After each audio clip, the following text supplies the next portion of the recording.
9 ወራትን ተጠብቆ የተገኘ ሳይሆን ከ6 ዓመት በኋላ የጽናትና የተስፋ ጥበቃ በኋላ የተገኘ እናትነት ነው። ሌላ ሰው ሆኜ ነቃው ስነቃ በቃ ፊቴ በጣም ኤክሰስ አብጧል። እግሬ በቃ ሊፈነዳ ምናምን ነው የሚመስለው። በጣም ብጥው ያለ የሆነ ምንድነው ህመምሽ አሉሽ? እርግዝናው በዚሁ ከቀጠለ ኩላሊትሽ ፌል የማድረግ እድሉ ሰፊ ነው። ተስፋ እየተደረገ ነው። ልጅ ይዛለሁ ብለሽ በምትጠብቂበት ሰዓት ልጅ አልያዝኩምና ግን ያንን ከባድ ነገር ሲታለፍ ሰውነቴ በጣም ጨምሯል።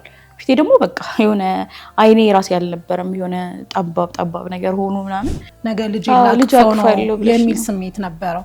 ወደ ቤት እየሄድኩ እያለ ሰፍ ብዬ ሰላም ልላት ነው ሲሄድ እንዲህ ነገር አይታኝ ሄደች እና በሰዓቱ በቃ እንዲህ በዚህ ልክ ሰው ይረሳኛል ብዬ አልጠበቅኩም ነበር። እንደሌለ እያወቅሽ ነበር የምታመጪውና ግን ቦታው ላይ ካልሆንሽ አትረጁም። በቃ ያንን ስሜት ቅንድቤ በጣም ረገፈ ማለትና እርግዝናው መቋረጥ አለበት አሉኝ። ከቤተል ገርጂ ድረስ በእውቀት ማነስ የለባትም ሴት ልጅ ብላ ታስባለች። እና ምን ነበር ግን ያጸናሽ? ማቋረጥ ትችይ ነበረ? ብዙ ሪዞኖች አሉኝ፣ ግን ከምንም በላይ እናቴ ናት።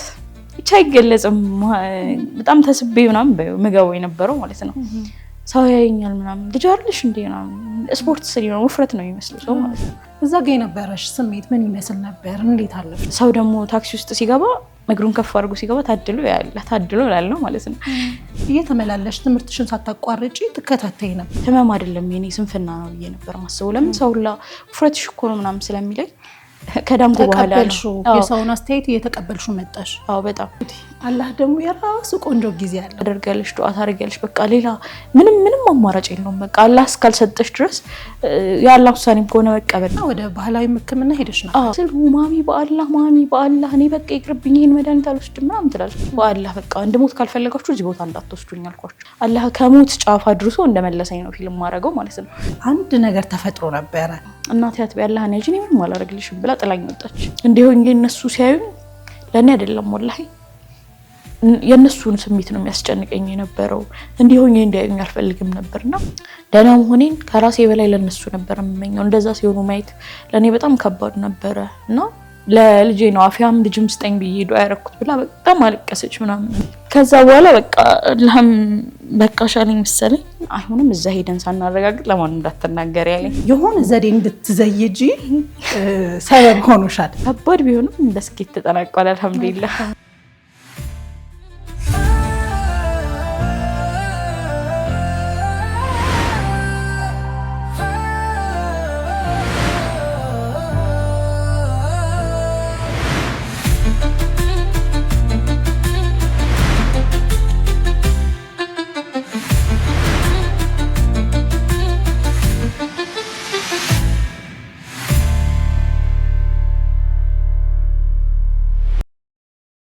አሰላሙ አለይኩም ወራህመቱላሂ ወበረካቱ። ውድና የተከበራችሁ የእናትነት ፕሮግራም ተከታታዮቻችን እናትነት ሰዓቱን ጠብቆ ወደ እናንተ መድረሱን ጀምሯል። እንግዲህ በምታደርሱን ሀሳብ አስተያየት ሁሉ እጅግ አድርገን እናመሰግናችኋለን። አሁንም የአብሮነት ቆይታችሁ ከኛ ጋር እንዲሆን በአክብሮት እንጋብዛችኋለን። የፕሮግራሙ አዘጋጅና አቅራቢ ሀያት ወርማጎ እስከ ዝግጅቱ ፍጻሜ አብሬያችሁ ቆይታ አደርጋለሁ። ባለባበስ በኩል ስፖንሰራችን ሳንታ ሂጃብ ናት። ሳንታ ሂጃብ ቤተል ወደ አደባባዩ ስትሄዱ ከኢስታንቡል ፕላዛ አጠገብ ታገኟታላችሁ። የተለያዩ አብያዎች፣ ጫማና ቦርሳዎችም እሷ ዘንድ ታገኛላችሁ። ስፖንሰራችን ስለሆነች እጅግ አድርገን እናመሰግናታለን። እንግዲህ ተመልካቾቻችን ዛሬም እንደተለመደው እንግዳ ይዘንላችሁ ቀርበናል። እንግዳችንን ተዋውቀን እንመለሳለን። መልካም ቆይታ። ዘቢባ ፈድሉ ትባላለች። ትውልድና እድገቷ በመዲናችን አዲስ አበባ ሜክሲኮ አካባቢ ነው። የመጀመሪያ ደረጃ ትምህርቷን ብሉበርድ ስኩል፣ ሁለተኛ ደረጃ ትምህርቷን ደግሞ ታይም ኢንተርናሽናል አካዳሚ የተከታተለች ሲሆን በኮምፒውተር ሳይንስ ከዩኒቲ ዩኒቨርሲቲ በዲግሪ ተመርቃለች። በሀገር ደረጃ ትልቅ አሻራን ያሳረፈው የአንድነት መረዳጃ እድር መስራች እና ምክትል ስራ አስኪያጅ በመሆን አገልግላለች። ከባለቤቷ ጋር ባቋቋሙት አቢኪና ዳዳ የዩቲዩብ ቻናል የተለያዩ ፕሮግራሞችንም ታዘጋጃለች። በእናትነት ጉዟ ከመነሻው በገጠማት ህመም ወደ ኋላ ሳትል የትዕግስትን ፍሬ ወንድ ልጅ በአይኗ ተመልክታለች። የዛሬዋ እንግዳዬ የእናትነት ታሪክ ብቻ ሳይሆን የጽናትንና የተስፋን ታሪክ ታስቃኘናለች።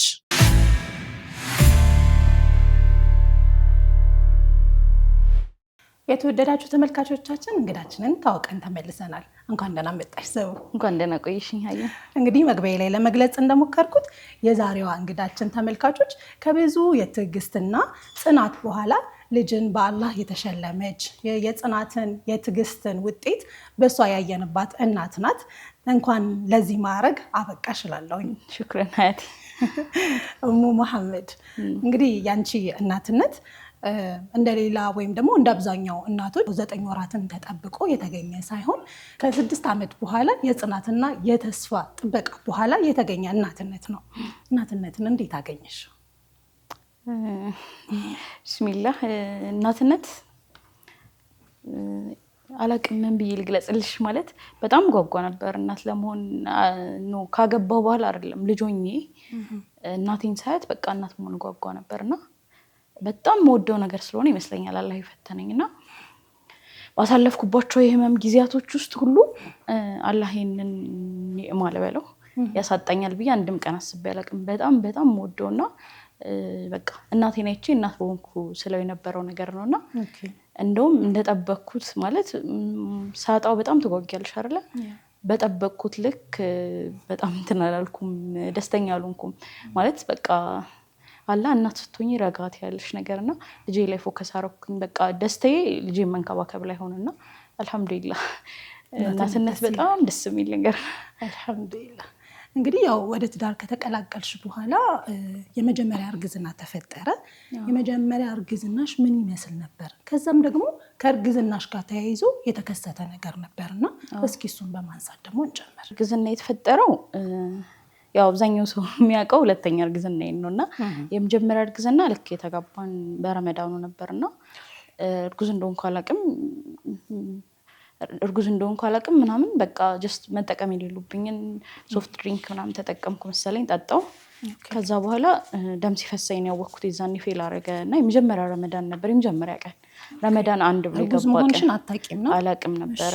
ከዛ ያው ሐኪም ቤት ሄድኩኝ። እርግዝና ነበር ምናምን አሉኝ። ማለት ወሩም አልደረሰም ሀይድ የሚመጣብኝ ምናምን አላውቅም ነበረ። ከዛ ይሄ ፌል ሲያደርግ ይሄን ያህል እንትን አላልኩም።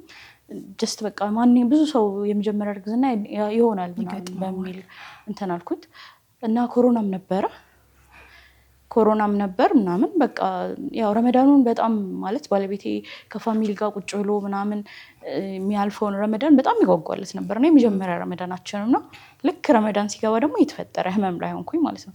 በጣም በቃ ደስተኛ አድርጌው ያልፋል ብዬ የጠበቅኩት ረመዳን ነበረ። ግን ያሰብኩት የኔን ህመም ሳይሆን የእሱን ደስተኝነት ነበርና ለእናቴም አልነገርኳት። ምክንያቱም ለእናቴ ከነገርኳት ነይ ቤት እና ትንሽ እንትን በይ ምናምን ትለኛለች ብዬ ስላሰብኩ ከሱ መሄድ መራቅም ስላልፈለግኩኝ ያው ፔኒን ችዬ የዛኔ አይ ቲንክ በጣም ህመም ምችል አይነት ሰው እንደ ሀይድ ነበር የቆጠርኩት እና ረመዳን ጊዜ ስለነበረ በጣም ብዙ እንትን አላለሽም። በጣም ቁርጠት ምናምን ነበረው።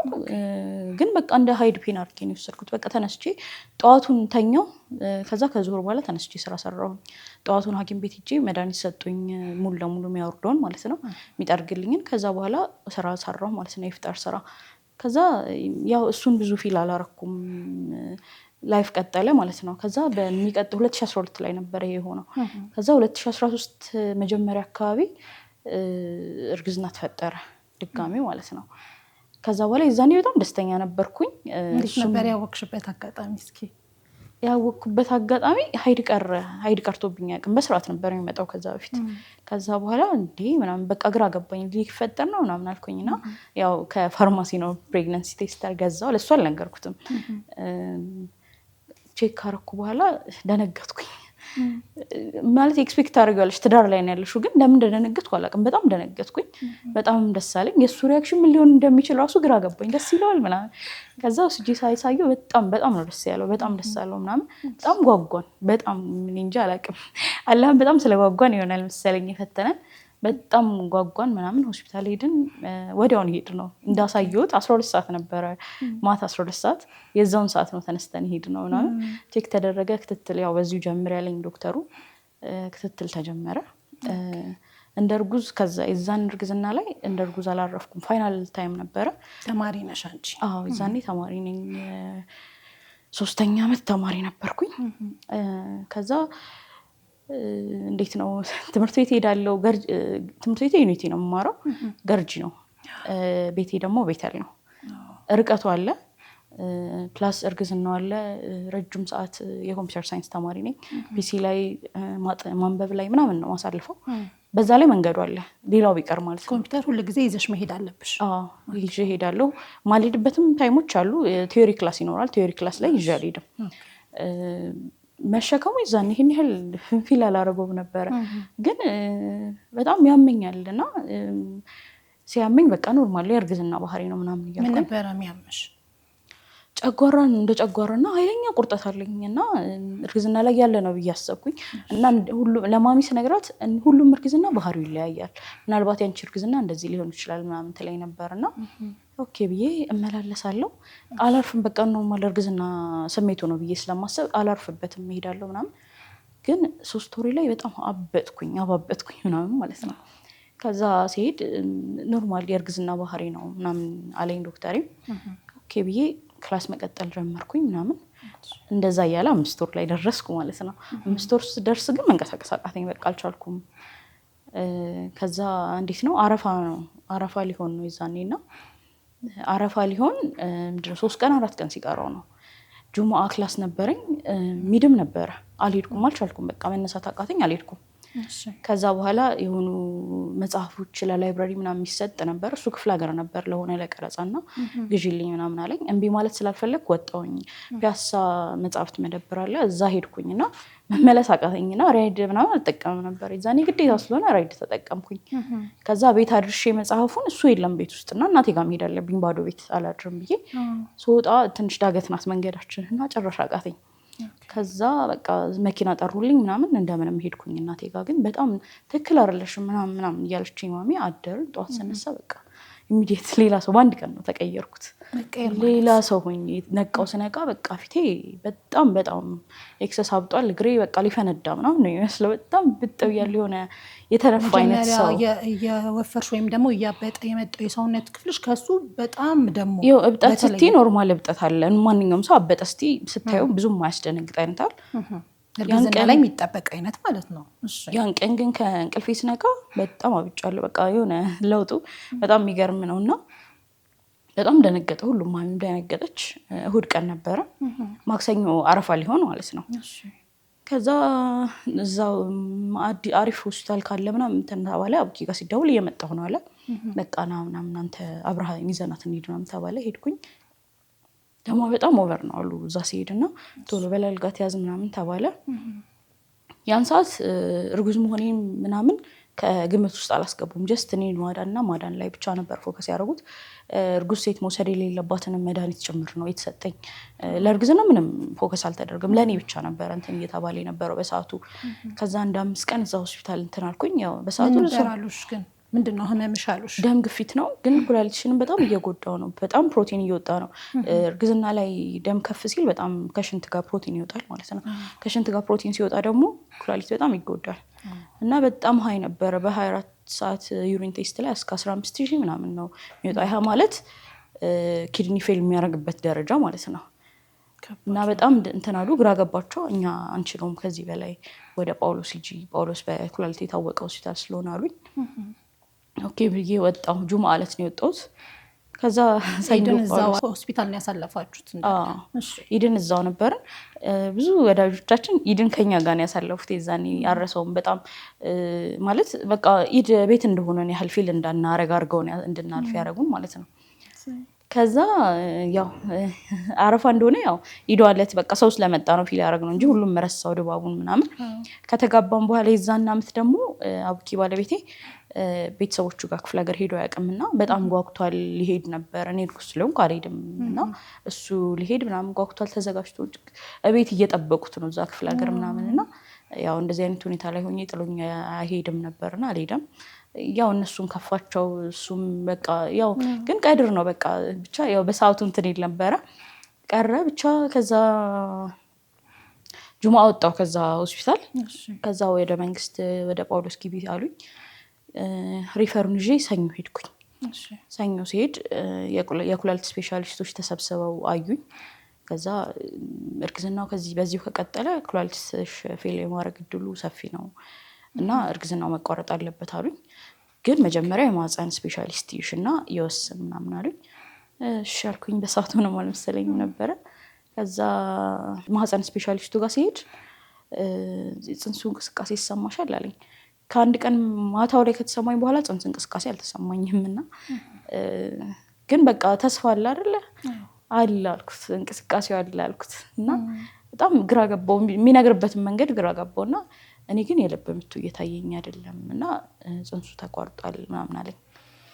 ያን ሰዓት መጀመሪያ መቋረጥ አለበት ሲሉኝ ፊል አላረኩም፣ ግን እንደሌለ ጽንሱ የት እንደሌለው ሳቅ በጣም ፊል አረኩኝ ምናምን። በቃ ስሜቴን መቆጣጠር አቃተኝ እዛ ጋር። እሱም ማሚም በጣም ተረበሹ። ከዛ ግን እኔን ሲያዩኝ በጣም እንትን አሉ። እረፊ እንጂ አንቺን ነው እንጂ የምፈልግሽ ምናምን አሉ። ከዛ ጳውሎስ እዛው ጽንሱ እንትን ማለት አለበት መውረድ አለበት መድኃኒት ተሰጠኝ ምናምን።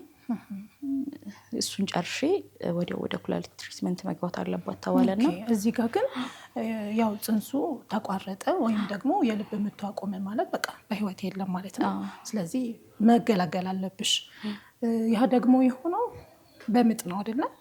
እንግዲህ ምጥ የሚባል አንድ የእናትነትን ሂደት የምናይበት አንዱ መንገድ ነው። ከባድ ነገር ነው፣ ግን ያንን ከባድ ነገር ሲታለፍ ተስፋ እየተደረገ ነው። ነገ ልጅ ላቅፈው ነው የሚል ስሜት ነበረው። ነገር ግን አንቺ እንደሌለ እያወቅሽ ነበረ የምታምጪው እና እዛ ጋ የነበረሽ ስሜት ምን ይመስል ነበር? እንዴት አለፍሽው የሚለውን ብናነሳ ደስ ይለኛል። እሺ እንትን ነው መድኃኒቱን ሰጠኝ፣ ማለስለሻ አደረገልኝና ማህፀን ማለስለሻ ይሄንን ኪኒን ሰጡኝ። ጠዋት ስመጣ ጠርክሻለሁ አለኝ ዶክተሩ። እስከዛ ድረስ ግን ይሄን ያህልም ፔን አይኖረውም፣ ከጠዋት ነው የሚጀምርሽ ፔኑ ቁርጠቱ እና እደሪና ጠዋት ነው መጥቼ ጠርክሻለሁ፣ ሌላም ቶሎ እንዲወርድ የሚያደርግ መድኃኒት ምናምን ሰጥሻለሁ ነው ያለኝ በሰዓቱና እሺ ብዬ ልክ ከሄደ በኋላ ዶክተሩ 12 ሰዓት አካባቢ ያለኝ ቁርጠት ጀመረኝ። በቃ ፔኑ እንደዚህ ነው ብዬ አላሰብኩም ነበር። ይባላል ስለምጤ ነገረናል፣ ግን ቦታው ላይ ካልሆንሽ አትረጁም። በቃ ያንን ስሜት በጣም ይቆርጠኛል። በጣም በቃ ብቻ እናቴ ታለቅሳለች፣ ልጅ አታቅፍበት የምታምጣው ምጥ እያለች ዞር ትላለች ምናምንና ከዛ በቃ ብቻ ምጡ በጣም ከባድ ነበር ወላሂ። በዛ ላይ በቃ ተስፋ የሌለው ምጥ ነው እንዳልሽኝና በቃ ያ አላህ ምናምን እያልኩ ያ አላህ ነው የምለው። በቃ የሆነ ሰዓት በጣም ሲብስብኝ እናቴ ያልኩኝ ማለት ነው። ከዛ ማሚ እናቴ አትበይ አላህን ያጂ ምንም አላደርግልሽም ብላ ጥላኝ ወጣች። ከዛ በኋላ ደግሜ እናቴንም አልጠራኋትም። ያ አላህ እያልኩ እንትን አለ አምጫ ወጣሁት እንትኑን። ያው ያን ሰዓት ነው እንደውም በጣም የተሰማኝ። ልጅ ይዛለሁ ብለሽ በምትጠብቂበት ሰዓት ልጅ አልያዝኩምና በቃ አልሐምዱሊላህ አለፈ። ከዛ በቃ ዶክተሩ ጧት ሲመጣ አልትራሳውንድ ልይሽ ምናምን ወጥቷል ምናምን ተነገረው። ከዛ እንዴት ምናምን አለ ገረመውና አልትራሳውንድ መጥቶ አየኝ። ከዛ በማሽን የሚጠረግም የቀረ ነገር የለም ምናምን አለኝ። አልሐምዱሊላህ ሁሉም ደስ አላቸው። እንኳን በማሽን አልተነካሽ ምናምን አሉኝ። በቃ እንደዛ ነበር። አልሐምዱሊላህ ብቻ አልፏል። አልሐምዱሊላህ። ካፍታ በረፍት ቆይታ በኋላ ብንመለስ ጥሩ ነው መሰለኝ። ውድና የተከበራችሁ ተመልካቾቻችን አፍታ ረፍት ቆይተን እንመለሳለን። መልካም ቆይታ ይሆንላችሁ።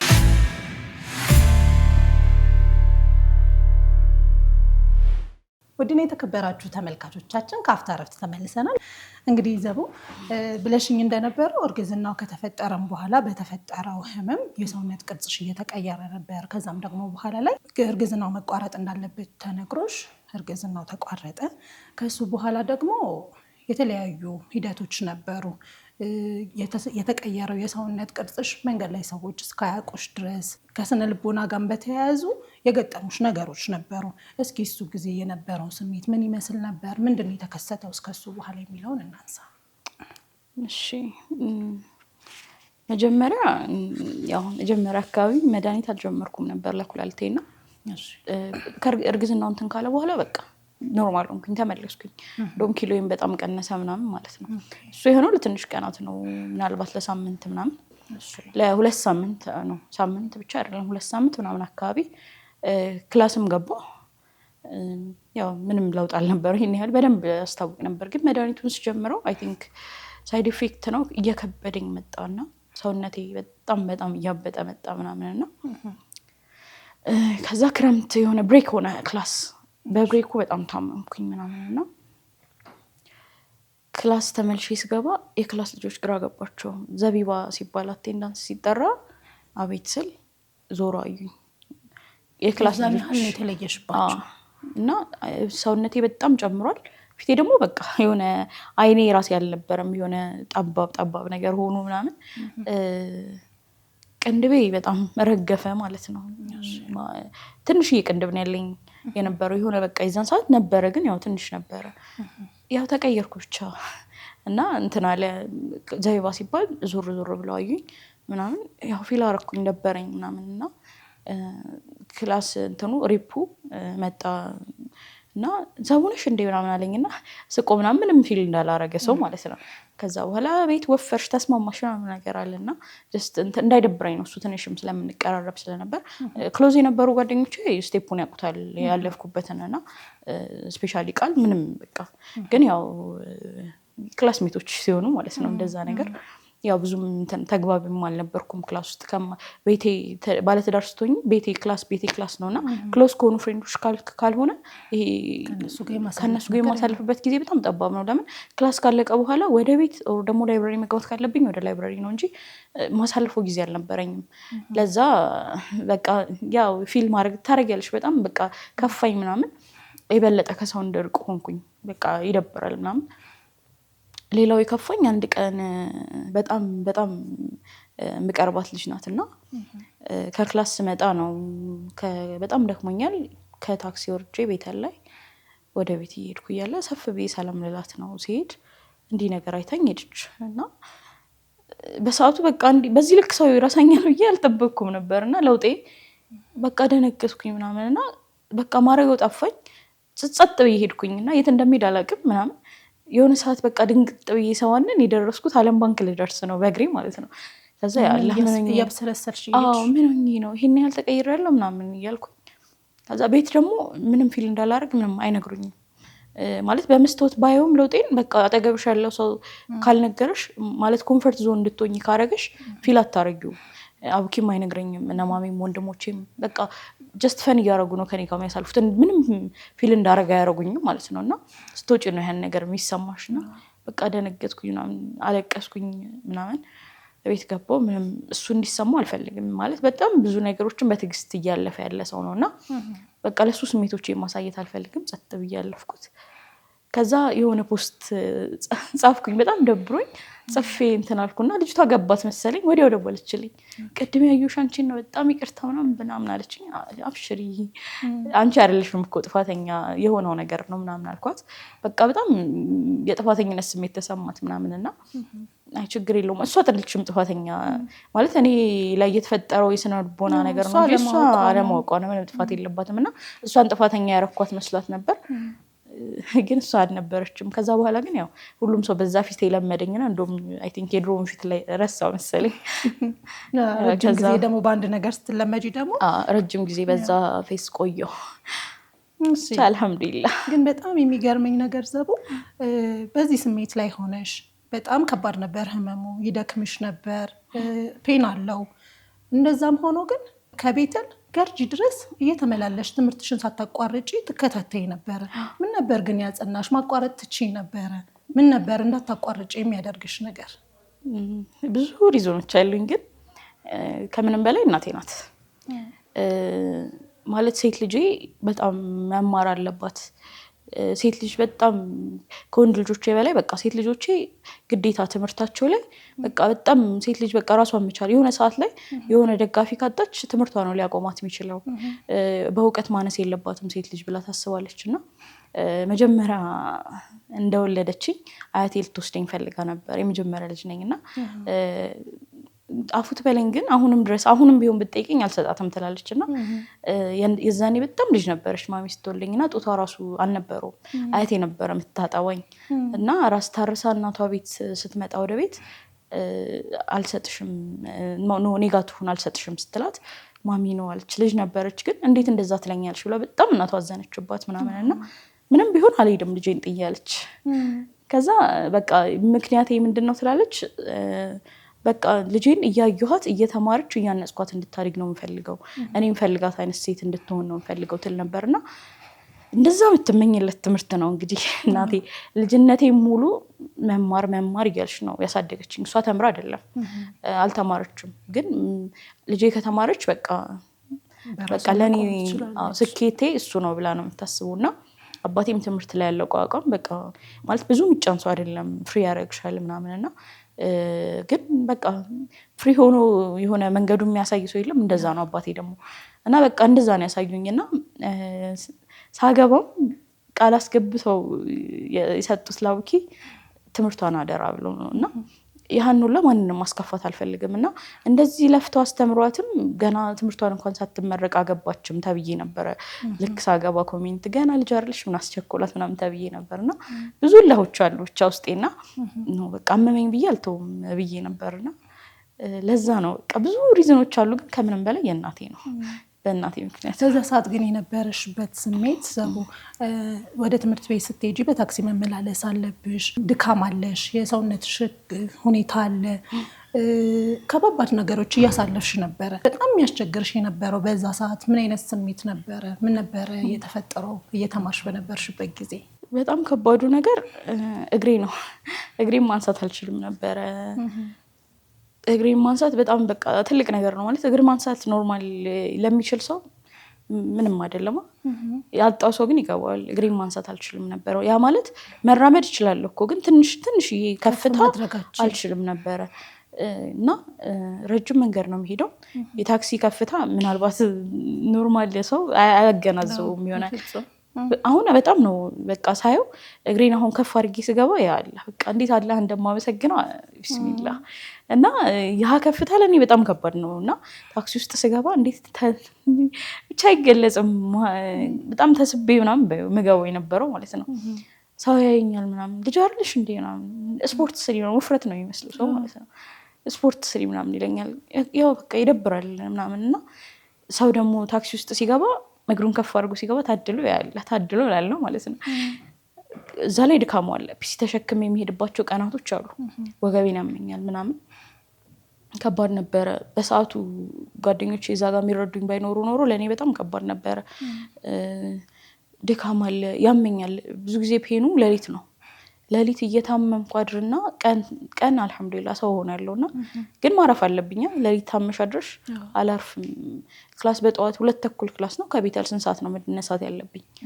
ተነስቼ ያው ታሞ ያደረ ሰውነት ነው። ምንም እረፍት ሳላደርግ ወደ ትምህርት ቤት እሄዳለሁ። ከዛ በኋላ ኤግዛም አለ ምናምን ቀላል አይደለም ትምህርቱና አልሐምዱሊላህ ብቻ ግን ከብዙ ነገሮች ውስጥ አውጥቶኛል። አንድ አጋጣሚ ሲሰማ ታክሲ ምቹ ሆኖ እንድትራመጂ ይፈልገሽ በእግሪ የምትጓዥበት መንገድ ነበረ። ከክላስ ስወጣ ነው ዩኒቲ ስወጣ በር ላይ ሜክሲኮ ብሎ ይጠራሉ። ያው ተማሪ ብዙ ሜክሲኮ እንደሚሄድ ያውቃሉ ማለት ነው። አልገባም ነበር ምክንያቱም ፍላት ነው መሬቱ ማለት ይሄ እንዴት ነው አስፋልት መንገድ ላይ የእግረኛ መንገድ እና አስፋልት ሲሆን የእግረኛ መንገዱ ከፍ ይላል አይደል? የዩኒቲ መግቢያው ላይ ደግሞ ኖርማል አስፋልት ነው መኪናም ስለሚገባው ማለት ነው። እዛ ጋር ቆሞ እንዴት ነው ከፍ ለማለት አይመቸኝም እና ያው ማድረግ ያለብኝ በእግሬ መሄድ ነው ከታክሲ ተራ ድረስ ማለት ነው። ታክሲ ተራ ከዩኒቲ በጣም ሩቅ ነው እና እሄዳለሁ። ምክንያቱም ሰው በቃ የሰው ኮሜንት አስጠለኝ ከበደኝ። የራሴም ህመም እያለ እዛ ጋር ኖርማሊ እንደምንም ተንፏቀቄ የገባው ታክሲ ውስጥ ራሱ ጉልበቴን ይመታኛል። ሌላ ህመም ጨምራለሁ ራሴ ላይ ያውቀዋለሁ። ግን ለእኔ ረጅም መንገድ እጄ ከመድከም ይህ ይሻለኝ ነበር። ግን በቃ የክላስ ልጆች እኩል ነው ግር ብለን የምንወጣው ያዩሻል እና ምን ሆነ 1-2 ቀን እንትን አልኩኝና በጣም ሰው ሲያየኝ ያስጠላኝ። በቃ ለዛ ብዬ እንትን አልኩኝ። ያህን መንገድ መረጥኩና ረጅም መንገድ ሄጄ ወደ ያው ታክሲ ወደ ኋላ እኮ ነው የምመለሰው።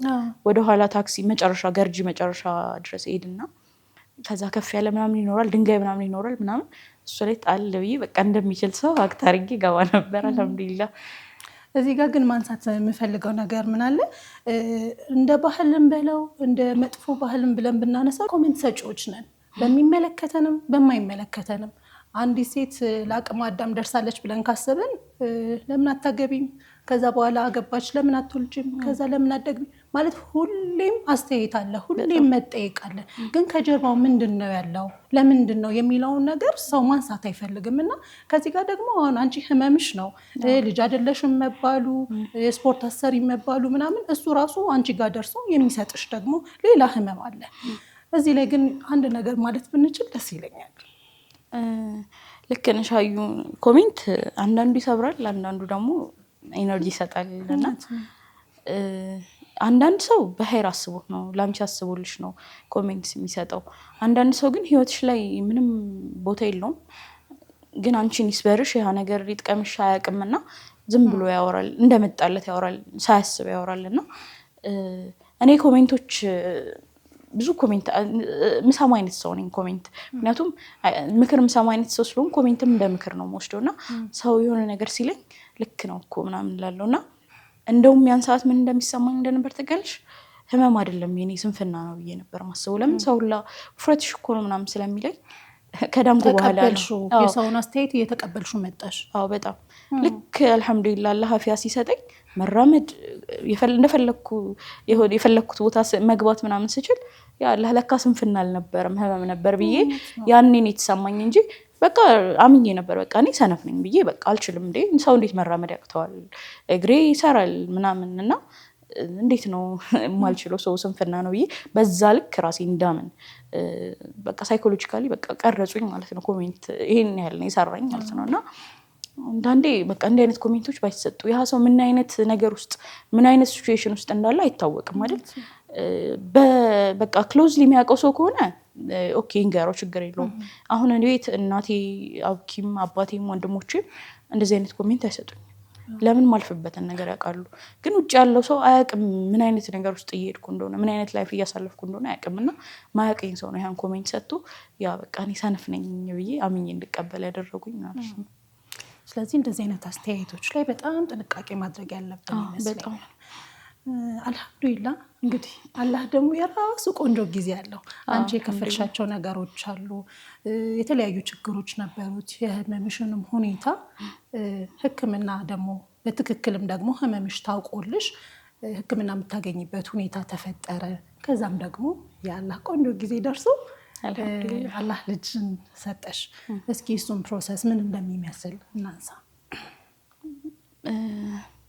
ልጅ ሲባል ብዙ ሰው ዱዓ ያደርግልኛል። ብዙ ሰው በጣም ምን እንጃ በጣም ዝም ብለው በአይን ሚዲያ ላይ ምናምን የሚያውቁኝ ሰዎች በጣም ዱዓ ያደርጉልኛል። ግን እኔ ቤቴ ውስጥ ከቤቴ ልነሳልሽ ምንም አይነት ዲስኮምፈርት ተሰምቶኝ አያውቅም። እናቴ ዱዓ ታደርጋለች ኖርማል እንደ እናት እንጂ የሆነ በቃ ትልቁ ኢሹአቸው አፊያ ነበረ። እኛ ቤት ስለ ልጅ ተነስቶ አያውቅም ምናምን። አንዴ ነው የሆነ ስብስብ ላይ ሄጄ ሴቶች የተሰበሰቡበት ላይ በጣም ሴቶቹ ስለ ልጅ ያወራሉ እናቶች ናቸው ምናምን እና ያው በእኔ ሄጅ ነው ያሉት እና ፊል አደረኩኝ ምንም አላሉኝም። እና ተቀልሽ ያህን እንትን ላይ ርዕስ ላይ መሳተፍ አልችልም እና ስሜቱ ከባድ ነው። እቤት መጣሁና ላብኪን የመውለድ ፈልጋለሁ ምናምን አልኩትና ረፍ እንጂ መቼ ነው ስለዚህ እኛ ያሳስበናል እንዴ ገና እኮ ልጅ ነሽ መጀመሪያ አፊያ ሁኚ ከዛ በኋላ ይደርሳል ምናምን አለኝ። በጣም ነው የተቆጣኝ እዛን ቀን። ከመቼ ወዲህ ነው እንዲህ ማሰብ የነበርሽ ምናምን አለኝ። እና የሀዲስ ኮንፈርት እኔ ቤት የለም አልኩሽ። በቃ እንዳስበው አልተደረኩም። እሱም በቃ እንዲህ አይነት ነገር እንዲሰማኝ አድርጎኝ አያውቅም። እና ያኔ ነው ታረጋለሽ እኮ ፊል በተለይ ሰው ዱዓ ሲያደርግልሽ ያ አላህ ባረገልኝ ትያለሽ። እና ግን ያ ስሜት እንዲሰማኝ ሆኜ አልነበረም የኖርኩትና አንዴ ነው ያለ ፈቃዱ ዶክተር ጋር ስንገባ መውለድ ሳልችልም እንደውም ዶክተር መሐመድ ሽኩር ነው አሚን ሆስፒታል እና በጣም ምርጥ ሰው ነው። እና ተጠይቀው ልጅ አይደለሽ ምን አስቸኮለሽ ምናምን አለ። አላማከርኩትም። አብኪን ሳላማክረው ምንም ነገር አላደረግም። እና ደንግጧል እሱ ራሱ። እዛ ተረጋጊ እንጂ ገና እኮ ልጅ ነሽ ምናምን አለኝ። እዛኔ ግራጁዌት አላረኩም ገና። ከዛ በኋላ እሺ በቃ ምናምን ብዬ ዝም አልኩኝ። ከዛ አንዴ ዶክተር አንድ ቀን ጠየቅኩ። አንዴ ቤት እንደዛ አልኩት በቃ እንጂ የሀርስ ቤት ተነስቷል አያውቅም። ያው ሰው ዱዓ ከሚያደርግልኝ አንፃር ያው ባረገልኝ ብለሽ ዱዓም ታረጋለሽ። እኔ ወላሂ አንድም ቀን አላህ ልጅ አይሰጠኝም ብዬ አስቤ አላውቅም። ምናልባት ጊዜውን ያረዝመዋል እንጂ ብዬ አስቤ አላውቅም። አልሐምዱሊላህ እና የሆነው ረጅም ጊዜ የተለያዩ ሆስፒታሎች ሄድኩ የተለያዩ ምንም በቃ ለውጥ የለምና የሆነ ሰዓት በቃ ይቅርብኛል ታከም ከዚህ በኋላ ምንም ለውጥ አላመጣም ብዬ እቤት ተቀመጥኩኝ ምንም ነገር በቃ ሙሉ ህክምና የሚባል እቤት በቃ ማሚም እሱም ባህላዊ ዘመናዊ ህክምና ወደ ባህላዊ ህክምና ሄደሽ ነበር ባህላዊ ህክምና ጀምሬያለሁ ከዛ በኋላ እሱ ያመጡልኛል አልሄድም ስል የሆነ ሰዓት ሲያስገድዱኝ ለነሱም ደስታ ብዬ ተነስቼ ሄዳለሁ ምናምን እና የባህል ከሜዲካል ይሻላል በጣም ባህላዊ ህክምና በጣም እጅግ በጣም ከባድ ነገር ነው ወላሂ አንዴ ሲኤምሲ አካባቢ ሆነ ህክምና ነበርና የባህል ህክምና ነው ሄድኩኝና ማታውን ይሾካሾካሉ እያየኋቸው ነው ቤት አብኪ ማሚ ምናምን አልገባኝም ምንድነው ምናምን ብዬ ኖርማሊ በቃ በእኔ ህመም ተጨንቆ ነው ብዬ አለፍኩት ጠዋት ስንሄድ እዛ በቃ የሆነ አስተያየቱ የሆነ የስስትም አይነት ነገር ነው የሚያየኛው ግራ ገባኝ ምንድነው ምን ልደረግ ነው እየመጣ ያለው ምናምን አልኩኝና ለካ መድኃኒቱ በጣም ነው የሚያሳመውና አላወኩም ገባው ከዛ አንድ ልጅ ልገባ ስል ማሚ በአላህ እኔ በቃ ይቅርብኝ ይሄን መድኃኒት አልወስድም ምናምን ትላለች ደነገጥኩ ይዛኔ ገባኝ በቃ መድኃኒቱ የሚያሳመም እንደሆነ ማለት ነው ምንድነው ስለው አብኪ ምንም የሷና አንቺ አንድ ነው ምናምን ነገር ደነገጠ ገባው ከዛ መድኃኒቱን ሰጡኝ በሲሪንጅ አፍንጫ ውስጥ የሚከተት መድኃኒት ነውና ያላ ስሜቱ ገባው ነው ምናምን በቃ ጭንቅላቴ በቃ የሆነ ነገር የሆንኩ መሰለኝ እንዲዞረብኝ ምናምን ራሴን መቆጣጠር አቃተኝ ሩቅ ነው ከሲኤምሲ ቤተል እንዴት ልድረስ ራይድ ውስጥ ሆኜ በቃ ውስጥ ይቃጠላል ምናምን በቃ የሆነ መሬት ላይ እንዲ በቃ ቀዝቃዛ ነገር ላይ ነው መሆን የምፈልገውና ሰው ረብሽ ነበር 2 ቀን ሄድኩኝ 3ኛ ቀን ሲሄድ ግን ኦልሞስት በቃ ሻሃዳ እንትን ላይ ነው የደረስኩት ከዛ በቃ ደነገጡ ምናምን ቤት በጣም እንትን አሉ ምናምን ከዚህ በኋላ ወላሂ 7 ቀን ነው ብለውኝ ነበር መድኃኒቱን ማለት ከዚህ በኋላ አልሄድም አልኳቸው በቃ በአላህ በቃ እንድሞት ካልፈለጋችሁ እዚህ ቦታ እንዳትወስዱኝ አልኳቸው ከዛ አልহামዱሊላህ በቃ አልወሰዱኝም ብቻ ግን በጣም በቃ ይዛን ግን አላህ ከሞት ጫፍ አድርሶ እንደመለሰኝ ነው ፊልም ማረገው ማለት ነው እና መድኃኒቶቹ ምናምን ሄድኩበት ርቀት በጣም በቃ አለ ከተባለ የሆነ ቦታ ይኬዳል ማሚ እንትን እኮ አለ ምናምን ሰው ይናገራል እንዲ ቦታ ሂጂ ሰው ያገኘበትን ቦታ ነው የሚናገረው ማሚ ደግሞ ትሰማለች ለልጄ ሮጣ እንትን ትላለች እሱም ይሰማል እንትን ቀንይድ በቃ ሁለቱም በሰሙበት ቦታ ሁሉ ይወስዱኛል ማለት ነው እና የሆነ ሰዓት ግን በቃ እምቢ ማለት ጀመርኩኝ ከአቅሜ በላይ ሆነ የተባለው መድኃኒት ሁሉ ፕራክቲስ ይደረግብኛል እኔ ላይ ማለት ነው ግን ምንም ለውጥ የለም በቃ ቁጭ ነው ማለት ጭራሽ እየባሰብኝ መጣ ትንሽ እግር መንገድ እችል ነበር ብዬሻለሁ አይኔት እያለሁ እግር መንገድ አልችልም በቃ እዛ ደረጃ ደረስኩኝ ጭራሽ በቃ ከቤት መኝታ ቤት መግባት ለኔ በጣም ከባድ ነገር ሆነ ማለት ነው ከዛ በቃ ምንም በቃ የተኛው ህክምና አልከታተልም ብዬ ቁጭ ባልኩበት ሰዓት እንግዲህ አላህ በፈለገው ሰዓት ነው ታይፎይድ ያዘኝ ይዞኝ አያውቅም ከየት እንደመጣው ማላውቅምና በጣም አመመኝ ያን ቀን ነው የእውነት በዚህ ይሄ ህመም ይገለኛል ብዬ ታይፎይድ እንደሆነ አላውቅምና በጣም አመመኝ ያው ህመም ላይ ህመም ሲጨመር እንደማለት ነውና አልቻልኩም ማሚ ቀኑን ማታው አካባቢ ቤት ነበረችና ስትተኝ አልቻለችም እኔ እንዲሆነም አልሄድም ብላ አደረች ቤትና ለሊት አልቻልኩም በቃ ከዛ ጠዋቱን ሐኪም ቤት ልሂድ ብዬ አላውቅም የፈለገ ቢያመኝና ዛሬ ሐኪም ቤት ወሰደኝ አልኩት በቃ ምናልባት እነሱም ማለት በቃ አሳክመናታል ብለው ደስታ እንዲሰማቸው ተርፋለሁ እያላሰብኩም ያንቀንና ኦኬ ትሄጃለሽ ምናምን አለኝ ደስ አለው ምናምን ከዛ ከሱቢ ከሰገደ በኋላ ወጥቶ ለማሚ ሐኪም ቤት እንውሰዳት አላት እዛ እሺ ምናምን አለሽ ደስ አላት የት ምናምን ሲሉኝ እኔ ብዙ ቦታ መሄድ አልፈለኩም ሰፈር ውስጥ ያለ ማንኛውም ክሊኒክ ወሰዱኝ አልኳቸው እዛው ቤተል አካባቢ ያለ ዶክተር አድራና አባስ የሚባል ክሊኒክ ወሰዱኝ አላህ ሰበብ ሲያደርግልኝ ነው እንግዲህ ከዛ የኝ ታይፎይድና ታይፎስ ነው ግን ታይሮይድ ቼክ ተደርጎሽ ታውቂያለሽ አለኝ እዛ ያላግ ምን ሊያመጣን በጣም የተናደድ ነው በቃ እኔ በቃ የሆነ ህመም ሲጨምሩብኝ ምንድነው እኔ ላይ የሚጨማምሩት ደስ አላለኝም በቃ አላቅም አልኩት ለማንኛውም ቼክ ላድርግሽ አለኝ ኦኬ እሺ እንበል አልኩት ደበራቸው በቃ ማሚ ምናምን የሆነ አዲስ ህመም ሲጠራ እንዴት ነው በቃ ደበረን ምናምን ስንመረመር በጣም ታይሮይድሽ ኦቨር ወርዷል ድምጽሽ እንትን አላለም ማለት ተቀይሯል ድምጽሽ ተቀይሯል በጣም ተቀይሯል ሳወራ እንኳን ማለት ነው ፈጥኜ ማውራት አልችልም ነበር ቀስ እያረፍኩ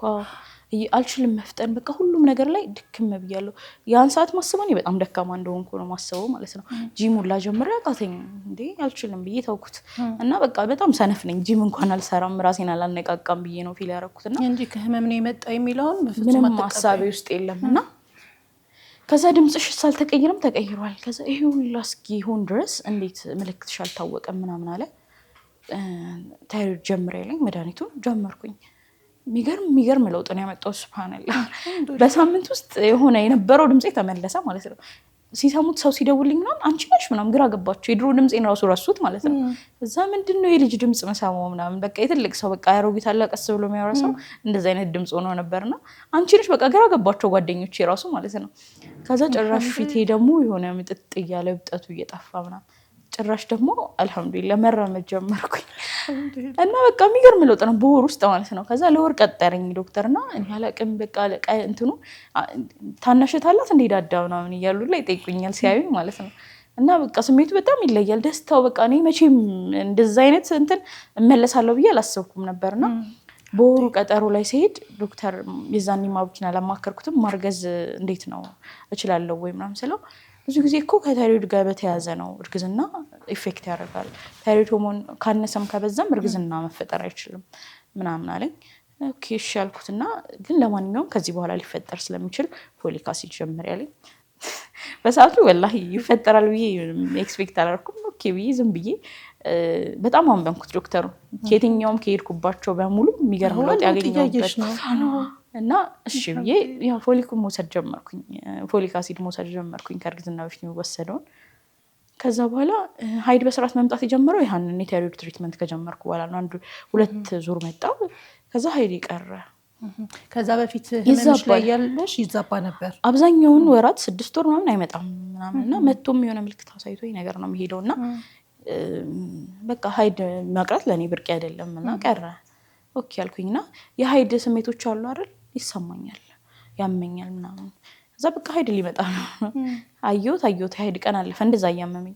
ከዛ ደግሞ አዲስ በቃ ምልክት ማቅለሽለሽ ምናምን ጭራሽ ወላሂ እርግዝና ይሆናል ብዬ አላሰብኩምና የሆነ ቀን ማታው ላይ ቅዳሜ ማታ ነው ቀኑ ራሱ አልረሳውም እና የቤት ነበሩ ተሰብስቦ ነበረ እና ተነሳሁን በቃ አቃተኝ እንዲህ እያደረገኝ ነገር ነውና ተነስቼ ወደ መኝታ ቤት ስገባ ትንሽዬ ኮሪደር አለች በሳሎንና በመኝታ ቤት እና እሱ ጋር ዞሮኝ ወደኩኝ።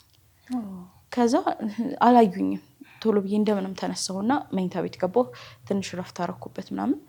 ጠዋቱን አብኪ ሲወጣ ሽቶ ተቀብቶ ወጣ። ያን ሰዓት አልቻልኩም ሽታው ምናምን በጣም እንትን አለኝ። እንዴ ይሄ ነገር አልኩኝ በቃ ያንሴ ነው እና ከዛ በፊትም ይልሽ ህመም ላይ ሆኜ ቮሚት ምናምን ይኖረኛል እና ይሄን ያህል ቦታ አልሰጠሁትም ነበር። ዛን ቀን ያብል ሰለሰልኩ ምናምን በኋላ ይልሽ ረጅም ጊዜ የሆነ ሀይዴ ሲቀር ምናልባት እኮ ሊሆን ይችላል ብዬ ዝም ብዬ ለሱ ሳልነግረው ይሄ ቴስተሯን ከፋርማሲ የገዛው ሞክራለሁ አይሆንም ጥለዋለሁ ምናምን ነገር ነበርና ያው እንደለመድኩት ያን ቀን ልሞክር አልሞክር በቃ ይብሳል እንደሌላ ጊዜ ነው ሪዛልቱ የሚሆነው። ምንም ኤክስፔክት አላደረኩም። ከዛ አብኪ ሆነ ከሄደበት መጣ ቤት ከሙቤ ጋር ሙባረክ አደም ጋር ነበሩና ቁጭ ባሉበት ብር አልያዝኩ ነበረ ስጠኝ አልኩትና ወጣሁኝ ፋርማሲ ፍለጋ። ከዛ እሑድ ነበረ ቀኑ ብዬሻለሁ። ፋርማሲኛ አካባቢ እንዳለ ዝግ ናቸው። ከዛ ላይ ቤተል መውጣት ነበረብኝ። እላይ ድረስ ሄድኩኝና ያ አላህ እያልኩኝ በአሁኑ በቃ ምንም መጥፎ ፊሊንግ እንዲሰማኝ አልፈልግም ያ አላህ እያልኩ በቃ በጣም ዱዓ እያደረኩኝ መጣሁ። እዛው ቁጭ ብሏል እነሱ ሳሎን። ሽንት ቤት ገባሁ ቼክ አደረኩኝ። ማመን ያቃተኝ ወላሂ። ሌላ ጊዜ ሁሌ እንትኑ ላይ ቴስት የምታደርገው እንትኗ ላይ 2 ላይ ከሆነ ነው ፕሬግናንሲ የሚሆነውና 1 ላይ ነው ሁሌ 1 ላይ ነው ለምጃታለሁ ያችን ላይ ነና ምንም እኮ ኤክስፔክት አላደረግም 2 ላይ ነው ይሆናል ብዬ ወላሂ እና 2 ላይ ነው በቃ ማመን ያቃተኝ። ከዛ እዛው እንዳለው ስልኬን አመጣውና ፎቶ አንስቼ ሳሎን ያለው አብኪና ያው በሰው ፊት አልነግረውም ብዬ ነው ብዙ ሰውም አለ ከወሬ ውጪ ቤተሰብ ማለት ነው። ፎቶ አንስቼ ላኩላት። ዝም አለ። አይቶት ግራ ገብቶት ነው መሰለኝ። ኦኬ ብዬ በቃ አይኔ ነው በቃ ስለፈለኩት ነው ምናምን አይነት ብዬ እጄ ተቀመጥኩ። ምንድን ነው ይላክሽልኝ አለኝ። አልገባም በቃ አስረዳሃለሁ ነው አልኩት። ከዛ ያርሰናል እኮ አቋርጦ የሚወጣ አይነት ሰው አይደለም አብኪ። ወጣ እንሂድ በቃ ካሜራ እናምጣ ነው ምናምን ነገር ብሎ አጣርፎት ሙባረክን ወጣ።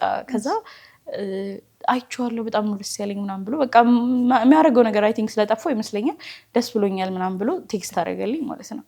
ከዛ ግን ምን አለኝ ማታ ሲመጣ ቼክ ሳናደርግ ለማንም ለማሚም ቢሆን ለማንም እንዳትናገር ያለኝ። ከዛ ሐኪም ቤት ሄደን ቼክ ስናደርግ ድጋሚ አላመነም። ሌላ ሐኪም ቤት ሄደን ድጋሚ ሐኪም ቤት ሄዳችሁ ሌላ ቦታ ሰጀስት አደረገን። የማህፀን ስፔሻሊስት እንትና ጋር ሄድ ነው አባስ ጋር ሄድ ነው ታይሮይድ የሚያየን ጋር ማለት ነውና እሱ ጋር ስንሄድ የማህፀን ስፔሻሊስት ጠቆመንና ከዛ እንደዛ ሲልን አይሁንም እዛ ሄደን ሳናረጋግጥ ለማን እንዳትናገር ያለኝ። ከዛ እሺ አልኩት። እኔም የመናገር እንትኑ የለኝም ሞራሉ የለኝም። ከዛ እዛ ስንሄድ ሲያምን ቤት መጥቶ ለሁሉም ተናገረ እሱ ማለት ነው። እንደዛ ነበረ ስሜት። በጣም ደስ የሚል ጊዜ፣ በጣም የሚገርም ጊዜ። እንግዲህ ይሄንን ስሜት በጣም ብዙዎች በዙሪያሽም ያሉ ሰዎች አያውቁም ነበር እንደውም። ስለዚህ ነገር ግን አፍታ ረፍት ቆይተን ስንመለስ ብናነሳ ይሻላል መሰለኝ። ረዘም ያለ ጨዋታ ነው የሚሆነው። ውድና የተከበራችሁ ተመልካቾቻችን እናትነትን እየተከታተላችሁ ትገኛላችሁ። አብራችሁን ስላላችሁ ስለምትከታተሉ እጅግ አድርገን እናመሰግናለን። አፍታ ረፍት ወተን እንመለሳለን። መልካም ቆይታ ይሆንላችሁ።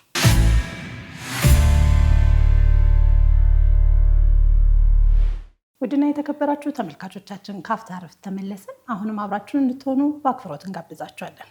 ዘውዬ እንዴት ነው ቆይታ? አሪፍ ነው በጣም። ስለ እናትነት ልናወራ እንግዲህ ለዚህ ቀን በቅተን አልሐምዱሊላህ በጣም የእናቶች መድረክ ላይ ስለመጣሽ ስላየውሽ ራሱ ሁሌም ደስ ይለኛል። አልሐምዱሊላህ። እንግዲህ ቀደም ሲል እያነሳ ነው እንደነበረው የእርግዝና ሁኔታሽን አላመናችሁትም። እንደውም 3 ጊዜ ቼክ እስከማድረግ ድረስ ደርሳችኋል። ከዛ በኋላ ደግሞ ለቅርብ ሰዎቹ ነገራችሁ። ምክንያቱም ካለፈው ኤክስፔሪንስ ተነስታችሁም ያለው ነገር የነበራችሁ ስጋትም ጭምር ነው። በእርግዝና ወቅትሽም ደግሞ የእርግዝናው ተጠናቆ እስክትወልጂ ያለው ጊዜ እንዲሁ በቀላሉ እንደ ማንኛውም እናት እንደምትጠብቀው አይነት ጥበቃ አይደለም የሚሆነው ብዬ ገምታለሁኝ። የዛን ጊዜ የነበረሽ ስሜት ምን ይመስል ነበር? ቀድሞ ከነበረው ኤክስፔሪንስ ተነስተሽ ማለት ነው።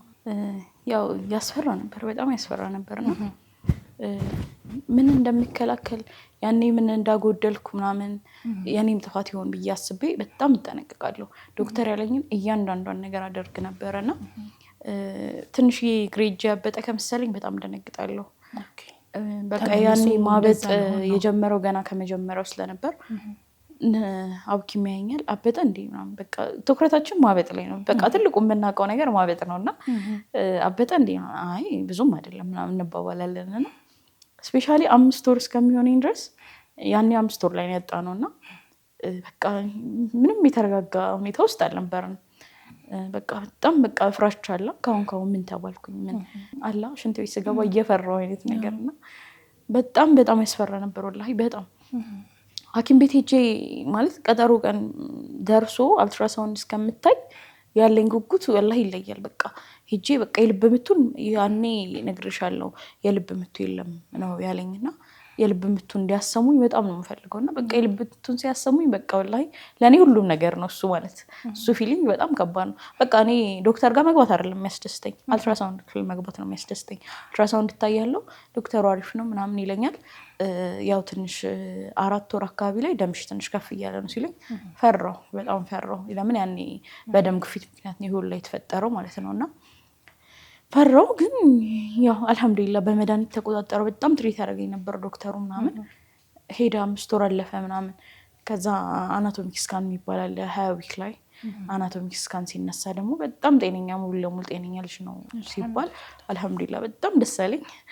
እና ግን በጣም በቃ ሀዩ ምን ልበልሽ እንጠነቀቃለን ብላ ማለት ሰው እርግዝና ላይ ሲሆን እንዴት ነው ባልና ሚስት ያወራላ ልጃችን እንዲህ በቃ እንዲህ እንለዋለን፣ ስም እንደዚህ እናወጣለን፣ በቃ ስለ ልጁ ያወራል፣ ዊሽ ያደርጋል ምናምን አይደል? እንደዛ አይነት ወሬ አናወራም። በጣም እንፈራለን። በቃ እርግዝናው እንዲህ በቃ ስለ እርግዝናው ነው እንጂ ተወልዶ ልጃችን የማለት ሞራል የለንም ወላሂ። ማለት በቃ በሰላም ስለመጠናቀቁ ነው። እንደው ስለ መውለድ ራሱ ያወራ ነው መጨረሻዎቹ አካባቢ በቃ መውለድ የሚባለው እርግጥ መሆኑ እንጂ እርግዝናው በሰላም ያልፋል አያልፍም በቃ የኛ ኢሹው ልጅ መያዝ ሳይሆን የሚመስልሽ እርግዝናን በስኬት ማጠናቀቅ እንጂ ውጤቱን አይደለም። በቃ ያቺ የእርግዝናዋ ፈተናን ደግመን እንዳንፈተናት ነበረ። ሁላ ስለ አምሮት ሁላ አታነሽም ነበር አይደል? በጣም ፈራ ነበር ማለት እቤት ይጠይቁኛል። ስፔሻሊ ወንድሜ ኢምራን እና ማሚ ምን አማርሽ እንደምፈራ ያውቃሉ። ማለት ይሄ አማረኝ ለማለት ሞራል የለኝም። ምክንያቱም ያስፈራል። በቃ እንዴት ነው ልበልሽ፣ እንዴት አድርጌ ልግለጽልሽ? እነሱ የሚረዱበት ማለት በቃ እኔ ልጄን ነው ማቅፈው እርግዝናውን ነው ትሪት ማድረገው ወይስ መቅበጥም ይመስለኛል። ቢያምረኝ ያምረኛል እኮ አልናገርም። በቃ እና ለሐኪም ጭራሽ ብዬው አላውቅም፣ አማረኝ ምናምን ብዬው አላውቅም። ያው ማሚና ኢምራን ግን ይጠይቁኛል፣ ያመጡልኛል ምናምን። ሌላው የፅንሱ እንቅስቃሴ ትንሽ ከቀነሰ ዶክተሩን ጠይቄዋለሁ። የሆነ ሰዓት አይንቀሳቀስም ምናምን ስለው እና ይተኛል እኮ እሱም ሰው ነው ሲተኛ እኮ እንደውም ህፃናት ረጅም ሰዓት ነው የሚተኙት፣ የሆነ ሰዓት ነው። ግን በቃ ያህን ማመን አልፈልግም፣ እንቅስቃሴው እንዲቀንስብኝ አልፈልግም። እና ጎግል አደርጋለሁ፣ ስዊት ነገር ስትበይ ይንቀሳቀሳል፣ በግራ ስትተኝ ወክ ስታረይ ምናምን ይላልና ትንሽ ከቀነሰብኝ ወይ የሆነ ስዊት ቸኮሌት ነገር አመጣና በላለሁ ወይ በጎን ይተኛለሁ። እንቅስቃሴው ብቻ እንቅልፍ ካልወሰደኝ ካልሆነ እንዲቀር አልፈልግም። ቀርቶ የሆነ ረጅም ሰዓት ሊቆይ እኮ ይችላል። ግን ያህንን ፊሊንግ ማስተናገድ ለእኔ ወላሂ በጣም ከባድ ነገር ነበር። በቃ የለም ልጅ በቃ እንዲነካከዋለሁ ሆዴን ምናምን በቃ ብቻ እንዴት ነው በጣም እየከበደ ነበር። አልሐምዱሊላህ እስከ መጨረሻው ሰዓት ድረስ እንቅስቃሴውን እየሰማሁ ነው የቆየሁት። ለሱም በጣም ፈታኝ ጊዜ ነበር። በጣም የፈራበት ከቤት እንዳልወጣ ደጋግሞ ያስጠነቅቀኝ ነበረ። ያው ከፍራቻ ነው፣ ሰውም እንዲያየኝ አይፈልግም ምናምን። እኔም አልወጣም ነበር። አብዛኛውን ሰው ስወልድ ሰርፕራይዝ የሆነው ባለመውጣት ነው። አጠገቤ ያሉ ሰዎች ብቻ አጠገቤ ያሉ ሰዎች ብቻ ነበር የሚያውቁትና ኢቨን ቤት ላይ ያዩኝ ሰዎች ያው ከኖርማል ከሌላ ጊዜ እንትን ነው ቲንክ ኤክስፔክት ያደረጉት እንጂ በጣም ግን አስታውቅ ነበር። ያው ማንም አላወቅም። አልሐምዱሊላህ ከባድ ቢሆንም በስኬት ተጠናቋል። አልሐምዱሊላህ የትዕግስትሽን ውጤት እንኳን አየሽው። በጣም ነው ደስ የሚለው። እንግዲህ በዚህ ነገር ሁሉ ውስጥ ስታልፊ የትዳር አጋር ስሜትን እንደመረዳት ከጎንሽ እንደመሆን ትልቅ ነገር አለ ብዬ አላስብም።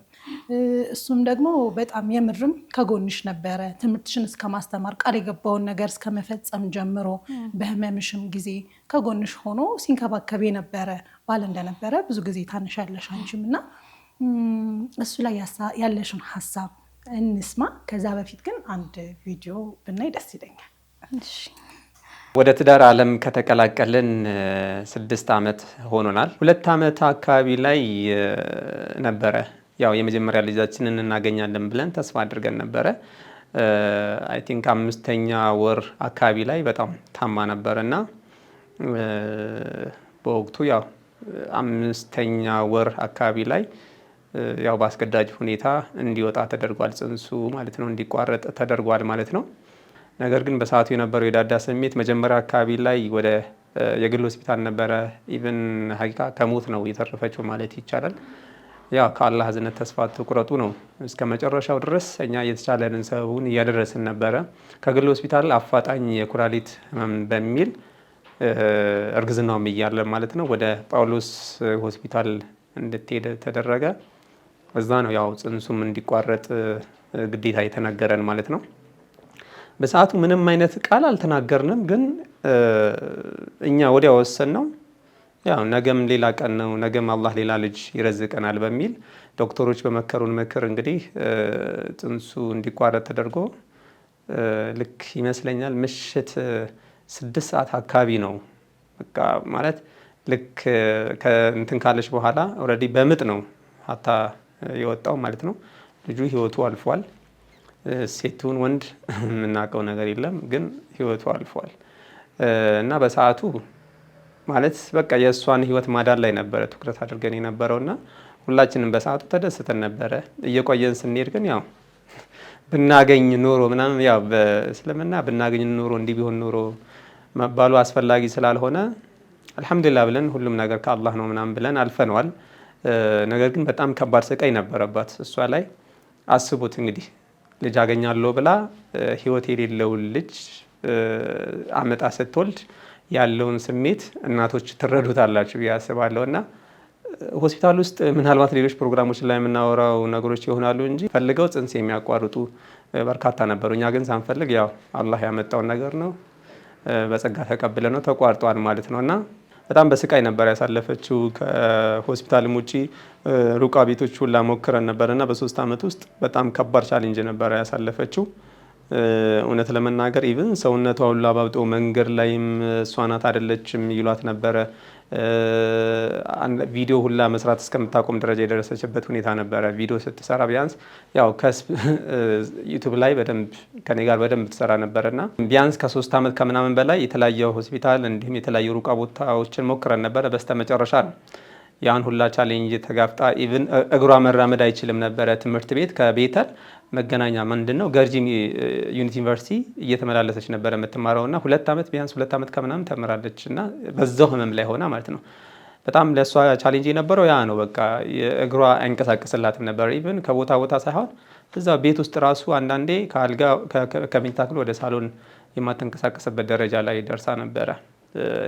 ስትታመም መጨረሻ ላይ እኛ እንዳይከፋን በሚል ነበረ ወደ ሆስፒታል በቃ እንሂድ በሚል ዶክተር ሀድራና አባስ እዚሁ ቤተል አካባቢ የምንኖርበት አካባቢ ላይ ነው ሄዳ ስትታይ ታይሮይድ የሚባል ህመም እንዳለባትና ያ መዳን እንዳለበት ምናምን ተነገራት። በ3 ወር ውስጥ ነው ሰውነቷ በደንብ ቀንሶ ምናምን ኢቭን ማርገዝ እንደምትችል ነገራት ዶክተር አባስ። ከዛ በኋላ ያው ተጸነሰ የመጀመሪያ ልጃችን ማለት ነው። ሲጸነስ ብዙም ወላሂ በቃ ተደስተናል። ግን የሆነ በቃ አንድ ባልና ሚስት ይሄ በቃ የመጀመሪያ ልጃቸው ሊያገኙ የነበረውን ስሜት እኛ ጋር ብዙም አልነበረም። አሁንም ፌል ያደርጋል ብለን ፈርተን ስለነበረ በተለይ እኔ 5ኛ ወር አካባቢ ድረስ በቃ አታስዋሹኝና ብዙ እርግጠኛ አልነበርኩም። ግን እሷም ጋር የነበረው ስሜት ይሄ ነው። በቃ 5ኛ ወር አካባቢ ላይ በተለይ እግሯ ያብጣል አያብጥም የሚል እያየን ነበረ። እሷም ልክ እንደዛው ማለት ነው። ልክ 5ኛ ወር ካለፈ በኋላ ልጁም ጥሩ ጤንነት ላይ መሆኑን ስናቅ፣ እሷም ደህና መሆኗን ስናቅ ምናምን ነገር በቃ በደንብ ተስፋ እያደረግን መጣን ማለት ነው። ያው ከአላህ ዝነት ተስፋ አልቆረጥንም እዛ ድረስ ማለት ነው። ሙሐመድን ሰጠን ማለት ነው። የመጀመሪያ ልጃችን ሙሐመድ ተብሏል። ሙሐመድ የተባለበትም ብዙ ምክንያት አለ። እሱ እንዳዳ ብታብራራው ደስ ይለኛል። ያው በ1 ዓመት ውስጥ እናትነት የሚለው ነገር በደንብ ታውቋለች ብዬ አላስብም እውነት ለመናገር ግን እስካሁን ባለው እየተለማመደች ነው ብዬ አስባለሁ። ነገራችን ላይ ያው የዳዳ እናት በቃ ለኛ በጣም ቅርብ ናት። በቃ እንጃ ወላሂ ከአላህ በታች የመጀመሪያ መመስገን ያለበት በሰው ደረጃ ቢኖር የዳዳ እናት ነው። በቃ ከቅርቦቻችን ስንጀምር የዳዳ እናት በጣም በቃ ኢቭን በህመሟ ሰዓትም በደንብ ነው በቃ እኔ እንጃ ወላሂ ቃላት ያጥረኛልና በደንብ ነው በቃ ትሪት ያደረገችን እሷንም እኔንም ጨምሮ ማለት ነው። አንድ የታመመችው አሁን ዳዳ ናት አይደለ? ግን ለኔም ጭምር ነበረ በቃ በጣም ስትጨነቅ የነበረው ማለት ነው። እና ብዙ ነገሮችን ከእናቷ ያየች ይመስለኛልና እናትነት ምን ማለት እንደሆነ በቃ ከእናቷ ያየችውን ነገር መተግበር ነው የሚጠበቅባት እንጂ እንዴት ነው እናትነት እንዴት ነው ማድረግ ያለብኝ ምናምን የሚል ነገር ከሷ ይሄን አክል የሚያታግላት አይመስለኝም። ኢቭን አሁን የዳዳ እናት ገና ወጣትም ባንላትም ገና ልጅም አንልም ወጣትም ባንላትም የ9 ወር ልጅ አላትና በቃ የ9 ወር ልጅ ኦልሬዲ ከኛ ልጅ ጋር ተቀራራቢ ነው። ከመሐመድ ጋር ተቀራራቢ ስለሆነ በቃ የዳዳ እናት የምታደርገው ነገር እያየች ዳዳም ትተገብረዋለች። እናትነት እናቷን እያየች ይከብዳታል ብዬ አላስብም፣ በጣም ይቀላታል ብዬ አስባለሁና ወንድ ልጅ ሲሆን አስቸጋሪ ነው የሚሉ ሰዎች አሉ። እስካሁን ግን እያስቸገረን አይደለም። ምናልባት ያው ጥሩ ደስታ ላይ ስለሆነ ምናምን የሚያስቸግረን ነገር እንደ ቀላል አይተ ነው ይሁን አላውቅም፣ ወይ በየትኛው የእድሜ ክልል እንደሚያስቸግር ባላውቅም እስካሁን ባለው ግን ጥሩ ናት።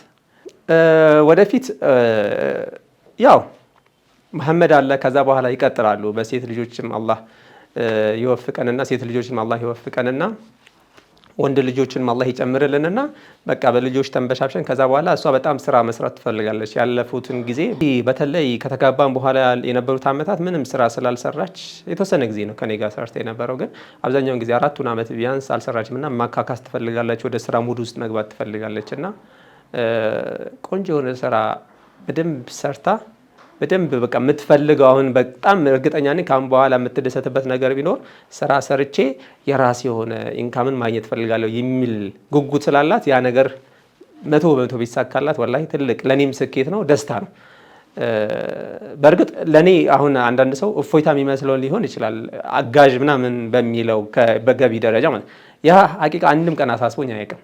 እሷ እንድታግዘኝ እንዲህ ምናምን በሚለው እንደ ባል እንደ አንድ ምንድነው የትዳር አጋር ያ ነገር አሳስቦኝ አያውቅም። ግን እኔ እሷ ላይ ፊልም አድርገው ነገር ስላለ በቃ መስራትን ትፈልጋለች፣ ረጅም ጊዜ ቤት ውስጥ ስለተቀመጠች ምናምን ነገር ያ ነገር ሙሉ ለሙሉ እንዲሳካላት ትፈልጋለሁ። ከልጆች ጋር፣ ከጤና ጋር፣ ከስራ ጋር እነዚህ ሁለቱን በአጭር ጊዜ ውስጥ ስኬታማ እንዲያደርግላት እመኛለሁ ማለት ነው። አከብርሻለሁ፣ ወድሻለሁ። እስከዛሬ በ6 ዓመት ውስጥ ላደረግሽው ተጋድሎ ሀቂቃ በቃ አስመስክረሻል። አንቺ ሚስትነት ምን ማለት እንደሆነ ትዳር ምን ማለት እንደሆነ ሀቂቃ አስመስክረሻል ብዬ አስባለሁ። በትዳር ዓለም ውስጥ ብዙ ቻሌንጆች ይገጥማሉ። ኢቨን በዛ ቻሌንጅ ውስጥ ብዙ ነገር ፋይናንሻሊ ከህመምም ጋር በብዙ ነገሮችን ታግለናል እና ሰልችቶሽ ትዳሩም እንዲፈርስ ምንም አይነት ነገር አላደረግሽም። ብዙ ጊዜ ትዳሮች የሚፈርሱበት ዋና ምክንያት አንደኛ በፋይናንስ ነው፣ ሁለተኛ በጤና ነው፣ ሶስተኛ ባለመስማማት ነው። በእርግጠኛ ጋር አለመስማማት ኖሮ አያውቅም። ምናልባት መኮራረፎች ሊኖሩ ይችላሉ፣ ግን ወደ ግጭት የሚያመሩ መኮራረፎች ሳይሆኑ ተራ መኮራረፎች ሊፈጠሩ ይችላሉ። ግን አንዳንድ ሰው በተራ መኮራረፍ ትዳሩን የሚያፈርስ ሊኖር ይችላል። እኛ ጋር ግን ሁሌም በቃ አልሐምዱሊላህ ረቢል ዓለሚን ሁሌም ተስማምተን ነው የኖር ነው። ቻሌንጅ የነበሩብን በቃ ህመምና ያው ህመሙ ሲመጣ ፋይናንሻሊ በጣም ቻሌንጅ አድርጎን ነበረና በተለያየ አጋጣሚ በህመም ማለት በሆስፒታል ደረጃ ሊሆን ይችላል፣ ሩቃ ቦታ ሊሆን ይችላል፣ ከቤት ውስጥ ካለም ቻሌንጆች ጋር ሊሆን ይችላል። ይሄ የምናወጣቸው ወጪዎች እሱ ትንሽ ተፈታትኖ ነበረና አልሰለቻትም። የምታስበው ለኔ ነበረ። በቃ መቼ ነው ከህመሜ ድኜ በልጅ ተረዝቀን በልጅ ተወፍቀን እሱን የማግዘው ባሌን የማግዘው የሚል አይነት ስሜቱ ስለነበረች ኢንሻአላህ ካሁን በኋላ ታሳኪዋለሽ ብዬ አስባለሁ። ለኔ ጀግና ነሽ። ለኔ ብቻ ሳይሆን በእርግጠኝነት ያንቺ ብዙ ታሪክ ያንቺ የነበረውን የ6 ዓመቱን ተጋድሎ ሀይቃ ነው ብለሽ በደንብ ተብራርቶ ቢወጣ በቪዲዮ ብንሰራው ለብዙ ሴቶች ተምሳሌት መማሪያ ትሆኛለሽ ብዬ አስባለሁ እና የተማርንባቸውን ብዙ መንገዶችም ነበሩ። ብዙዎች ርቀውን ነበረ። ብዙዎች የቅርብ ወዳጆች ጓደኞች የምንላቸው ቀርበው እንኳን ለአንድ ቀን እንኳን ያልጠየቋቸው ብዙ የታዘብናቸው ሰዎች ነበሩ። ብቻ ፋይል አናወጣም። ለማንኛውም ግን አላህ ከኛ ጋር እስከሆነ ድረስ ከባዱን ቻሌንጅም አልፈነዋል። ማንም ሰው የትኛውም አይነት ችግር ሊገጥመው ይችላል። ግን ተወኩል ካለው ሀያ ምንም ነገር ከየትኛውም ጉድጓድ ከየትኛውም ቻሌንጅ መውጣት ይችላል ብዬ አስባለሁ እና እስከዛሬ ለነበረን እስካሁን 6 ዓመት ላቆየን በትዳር በጥሩ በፍቅር በመተሳሰብ ላቆየን አላህ Subhanahu Wa Ta'ala በጥሩ በደስታ ያኖረናል ብዬ ተስፋ አደርጋለሁ። ይሄን ይመስላል። አመሰግናለሁ። ሰላም አለይኩም ወራህመቱላሂ ወበረካቱ። ወዱካ ከተወለደችበት ጊዜ ጀምሮ በጥሩ ሁኔታ ነው ያደገችው። አላስቸገረችኝም። አልহামዱሊላህ በደስ በሚል ሁኔታ ነው ያደገችው እና አላህ በረካ ያርጋት። በረካ የሆነች ልጅ ናት እና ወዳታለሁኝ። በጣም ነው መወዳት። ልጄ ናት። መጀመሪያ ልጄ ናት እና ጥሩ ሁኔታ አድጋ እየተማረች ያለ አልহামዱሊላህ በጣም አጋጣሚ ትዳሯን በልጅነቷን ያዘች ዳርኳት። አልহামዱሊላህ ደስ በሚል ሁኔታ ዳርኳት። ካገባች በኋላ ደግሞ ያልታሰበ ህመም በህመም አሳለፈች ብዙ ጊዜ እና ስታሳልፍ መካሪና ጥሩ ልጅ አላህ ያቃል ኢንሻአላህ ድናለሁኝ ማሚያ ተጨነቂ ያለችኝ በጣም ያመማት እና እኔም ሰብር እንዳደርኩሉ ያደረገችኝ እኔም አላህን ብቻ እየለመንኩት ኖርን እና ተወልዳለችም ብለን አላንም ፈርተን ነበርና ግን በአላህ ግን ተወክላችን አልቆረጥንም። እኔም አላህም ቀንም ሌሊትም ለመንኩት። አላህ ደግሞ ሰማኝ። አላህ አፊያ አረገልኝ ልጄ። እንደገና ያመማትም እያለ ትምርቷን ቀጠለች። አላህ በረካ ያድርገው። እሱንም ሳይሰለቸው ደከመኝ ሳይል አንድ ቀን ትምርቷን በስነ ስርዓት እንድትማር ያመማትም አንዳንዴ በታክሲም ስትሄድ ራሱ በታክሲም ሄዳ አትችልም ነበር። ትወድቅ ነበር። ወድቃ ሁሉ እና ላለቅስም ፈራኋት። ልጄን ባሰ ትጨነቃለች ብዬ ላለቅስ ሁሉ ፈርቻለሁ። ግን እሷ እንደምንም ብላ ሰው እንትን ብሎ አግዘው አንስቶልኝ በታክሲው ቁጭ ብላ እኔም ልትመለስ ፈልጌ ነበር። ግን ሄደች። በዛው ተምራ አልহামዱሊላህ ትመለሳለች አላልኩም ነበር። ተመለሰችልኝ። እንደዛ የሆነች ትምርት በራይድም ይሄደች አንዳንዴ በታክሲም እንደምንም መሞክራለሁ ያለችኝ እንደዛ ያለች ብዙ ጊዜ በራይድ ይሄደች ትምርቷን ቀጠለች ያመማት እና ከዛ ትምርቷን እንደምንም ማያልፈለም አልহামዱሊላህ ትምርቷን ተመረቀች። እሱን ቃልም ጠበቀ። አላህ በረካ ያርገው። ያመማትም ትምርቷንም እንድትማር ሞራሏንም አነካትም። አንድም ቀን ወደ ኋላ ማልሆነችም በሚያስፈልጋት ሕክምና ሁሉ አንድ ቀንም እኔንም ሳያስቸግረኝ ማንንም ሳያስቸግር የለኝም ሳይል መድኃኒት ሳያጣ ምንም ነገር ሳያጣ ሁሌ እየወሰደ ሕክምናውን በስነ ስርዓት ያሳከማት። ከዛ ከሕክምናም በኋላ ደግሞ በጣም አመማት እና በቃ ብዙ አሳልፋለች። አብሽሪ እያልኳት እንዳመማት ደግሞ ከኔና ከአቡኪ ውጪ አንድ ቀን ማንም ሰው አያውቅም ነበረ። እንዳም ህመሟን ማንም ይረዳትም አልነበረም፣ ማንም አያውቅም ነበረ እና ስለማትል ውስጧንም ገልጻ ስለማትናገር ሰውም ሁሉ ያመማት አይመስለውም ነበር። እኔና እሱ ብቻ ነን እንደታመመች የምናውቀው የነበረውና ብዙ ሰዎች ከጎኔም የቆሙ በሐሳብ አይዞሽ አብሽር ደህና ናት ወይ ሲሉኝ ሁሉ ያን ሰው ሁሉ በጣም ደስ ይለኝ ነበር። አላህ በረካ ያርጋቸው እና ከሁሉም ደግሞ የአቡኪ ለየት ያለ ነው። ጥሩ ልጅ ነው። አላህ በረካ ያርገው። ሁሌ ዱዓ አረግለት ነበር። በሷም ወልደህ ጨርስ አጅርህ አላህ ይቀበልህ ብዬ ዱዓ አረግ ነበር። አላህም ደግሞ ዱዓዬን ሰማኝ።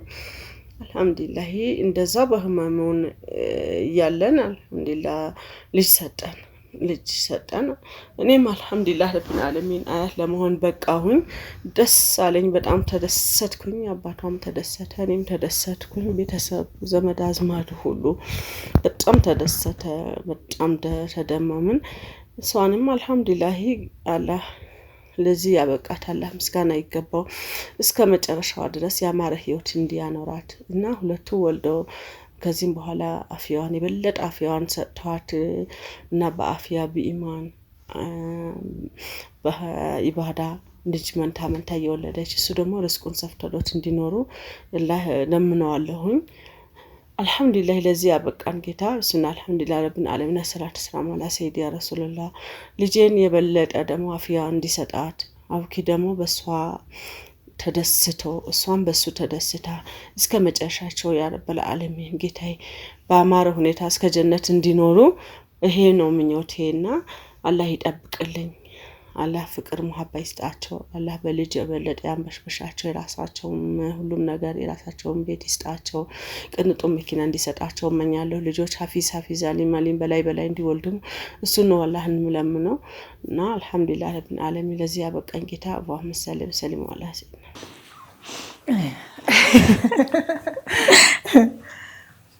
እንግዲህ ማሚና ውዱ ባለቤትሽ አብዱልከሪም አብዱረዛቅ ይሄንን ብለዋል። ቀደም ሲልም ለማንሳት እየሞከርኩኝ ነበረ። በጣም ድጋፍሽ ነበረ፣ ከጎንሽ ነበረ። ከሰጡሽ ማስተያየትም ተነስተሽ ምን የምትይው ነገር አለ ሲለኝ የማሚን ኤክስፔክት አላደረኩም። ማለት ፕሮግራምሽን ስለማየው ጀስት የሆነ ነገር ስታሰኝ አውኪን በቃ ኤክስፔክት አድርጌያለሁ እና ማሚን ጭራሽ ኤክስፔክት አላረኳትም እና በጣም እንደነገጥኩት ድምጿን ስሰማው የሆነ አጠገብ የመጣችሁላ ነው መሰለኝ። ብቻ የእሱ አልቆ ሌላ ኤክስፔክት አልጠበቅኩም ነበርና ድምጿን ስሰማ ደነገጥኩ። የሆነ ከኋላ ከጎኔ ምናምን ያለችሁላ ነው መሰለኝና ሁልጊዜ የምትለው ነው ማለት በእኔ ህመም ውስጥ ትልቁን ድርሻ የሚወስደው አቡኪ ነው። እኔ ታመምኩት እንጂ እሱ ወጥ አድርጎ ማለት ፊሊንጉ አይታይበትም። ኢንቫይሮንመንቱ ላይ ጓደኞቹ ጋር ምናምን ሲሄድ ምንም ያልሆነ ሰው ነው እሱ። ምንም ስሜቱ አይታይም። ግን ውስጡ የሚያሳልፈውን አላህ ነው የሚያውቀው። ማለት ስሜቱን በደንብ እረዳዋለሁ። ስሜቱን የሚገልጽ ሰው አይደለም ምናምንና በዛ ሁላ ሁኔታ ውስጥ ኮንፈርት ተሰምቶኝ ማለት ልጅ ባለመኖሩ ሌላ ነገር በቃ ዲስኮንፈርት ውስጥ እንዳልሆን በቃ ኮንፈርት ዞን ላይ ሆኜ ህመምተኛ የሆንኩ ያህል ፊል እንኳን እንዳላረግ በቃ እናቴ ኦብቪየስሊ በጣም የምትጨነቅልኝ ሰው ናት ምናምንና እናት ናት አይደል? ከእናትም በላይ ማሚ በልጆቿ በጣም ተፈትናለች። በእኔ ብቻ አይደለም በሌላ ልጆቿም በወንድሜ በአፍያ ምክንያት በጣም ተፈትናለችና አላህ በቃሽ በላት ከዚህ በኋላ እና ምን ብዬ እንደምገልጻችሁ አላውቅም። አባቴ ስሜቱ የሚገልጽ ሰው አይደለም። ዝም ብሎ ነበረ የሚጨነቅልኝ። ሲያይኝ በቃ ዞር ብሎ የሚያለቅስ ሰው ነው ምናምንና ከዚህ በፊት የነበረኝ ማንነት ከነሱ በላይ ማንም ያውቀው የለም። እንዲሆን እነሱ ሲያዩኝ ለኔ አይደለም ወላሂ የነሱን ስሜት ነው የሚያስጨንቀኝ የነበረው። እንዲሆን እንዲያዩኝ አልፈልግም ነበርና ደህና መሆኔን ከራሴ በላይ ለነሱ ነበር የምመኘው። እንደዛ ሲሆኑ ማየት ለኔ በጣም ከባድ ነበረ እና አቡኪ በቃ ማሚ ራሱ በቃ ሁሌ ነው የምትመርቀው። እንደ አይነት ሰው አለ እንዴ ነው የሚሉት ማለት ነው። የሚገርም ሰው ነው አውቃለሁ። ነው የሚገርም ሰው እንደነበርና ኤክስፔክት የምታደርገው አለ ኤክስፔክትም ከምታደርገው በላይ ሆኖ ስታገኘው አንድን ሰው በቃ አልহামዱሊላህ በቃ አላህ ፈትኖታል። በጣም ሁሉ ጊዜ ያስደስተው ከዚህ የተሻለ ጊዜ በሱ ምንም ቃል የለኝም። ያው እናቴም እናቴ ናት። ምን ልበልሽ በቃ የት እንደምደርስ አታውቅም።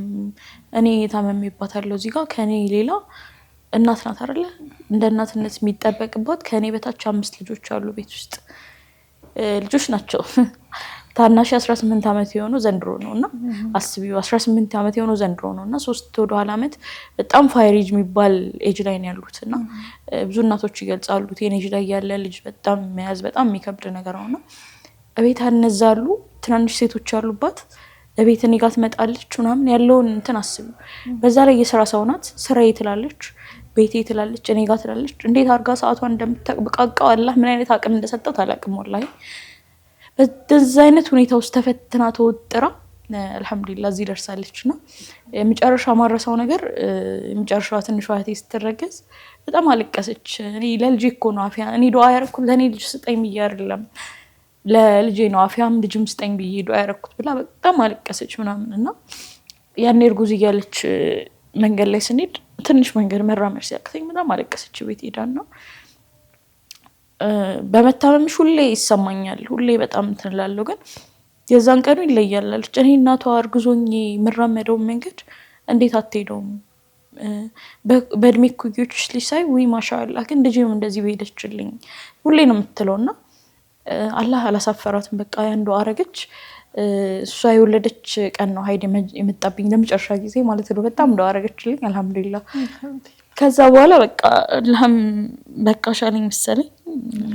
እሷንም ዱአ ልመና ሰማ። ትንሿም እህቴ ተወለደች። ከዛ በኋላ በቃ እሷ በተወለደች በ8 ወሩ ነው እኔ የወለድኩት አልহামዱሊላህ። የዓለማችን ትንሿ አክስት ልንላት እንችላለን።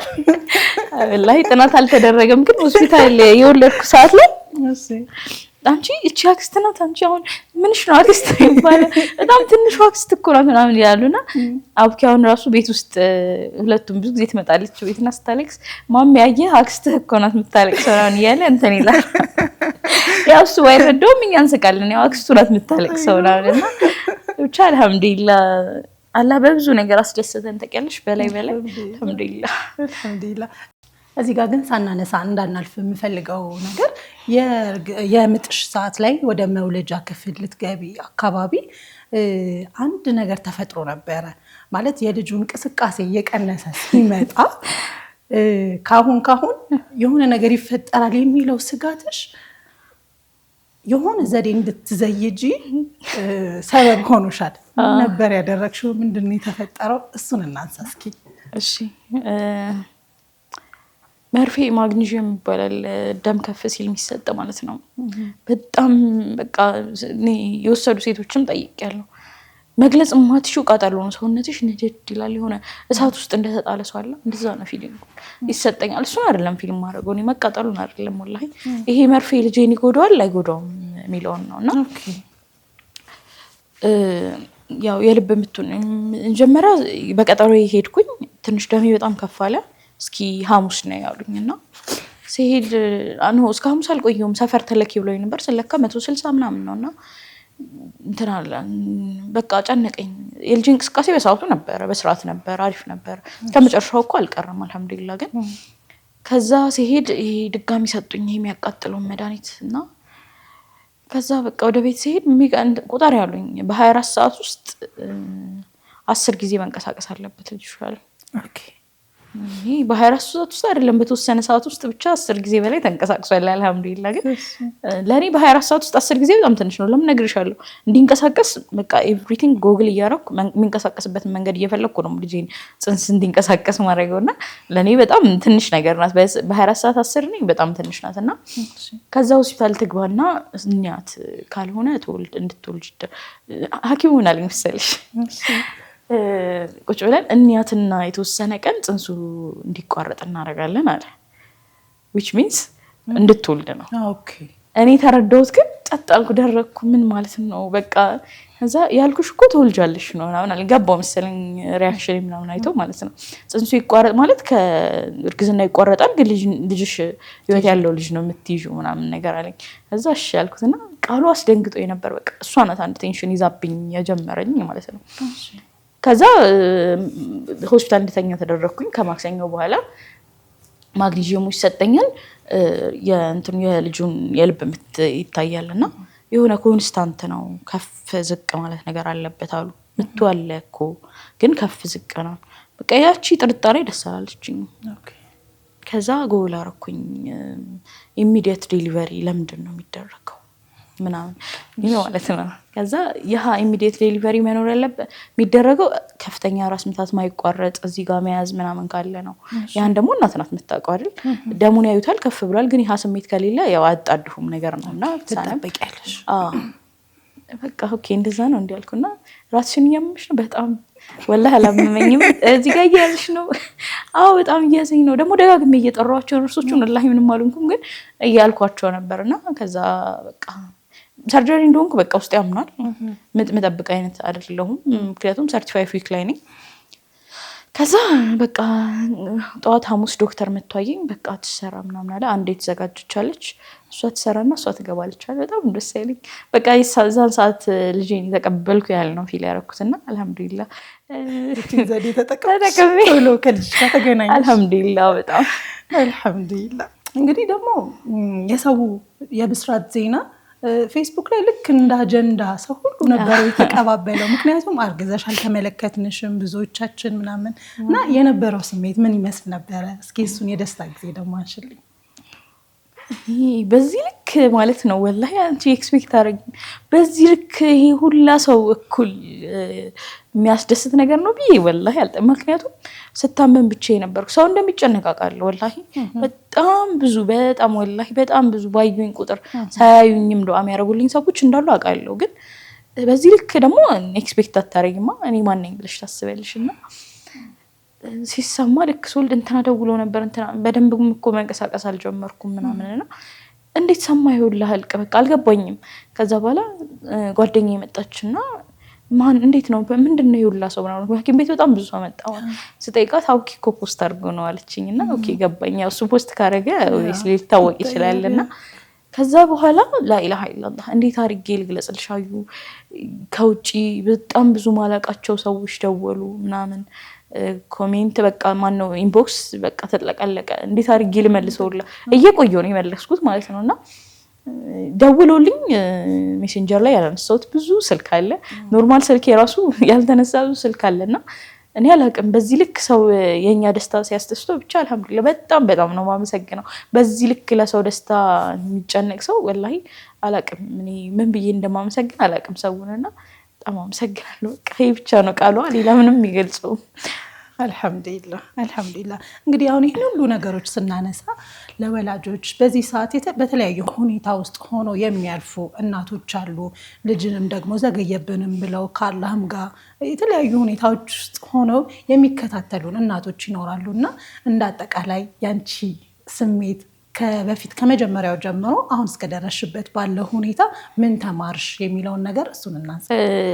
ልጅ በማጣት ሂደት ውስጥ ስሜቱ ከባድ ነው።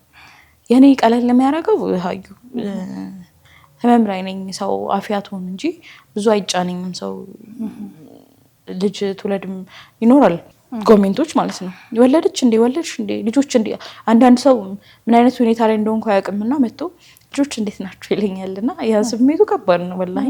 አሁን አልፎ ስታወሪ ቀላል ይመስል ይችላልና አልሐምዱሊላህ እላለሁ። አውኪንም ይጠይቁታል ልጆች እንዴት ናቸውና መልሱ ይከብዳል እኮ ወላሂ። ብቻ በዛ ሁኔታ ላይ ሆና ላለች እናት የትኛው ማጽናኛ ነው የሚያጽናናት?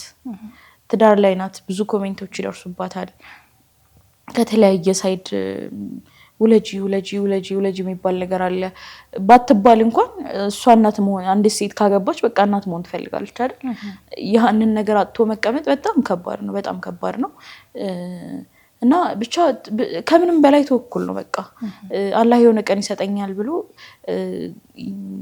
መጠበቅ ነው፣ ዱዓ ማድረግ እና ሰበቡን እስከ ጥግ ድረስ ማድረስ።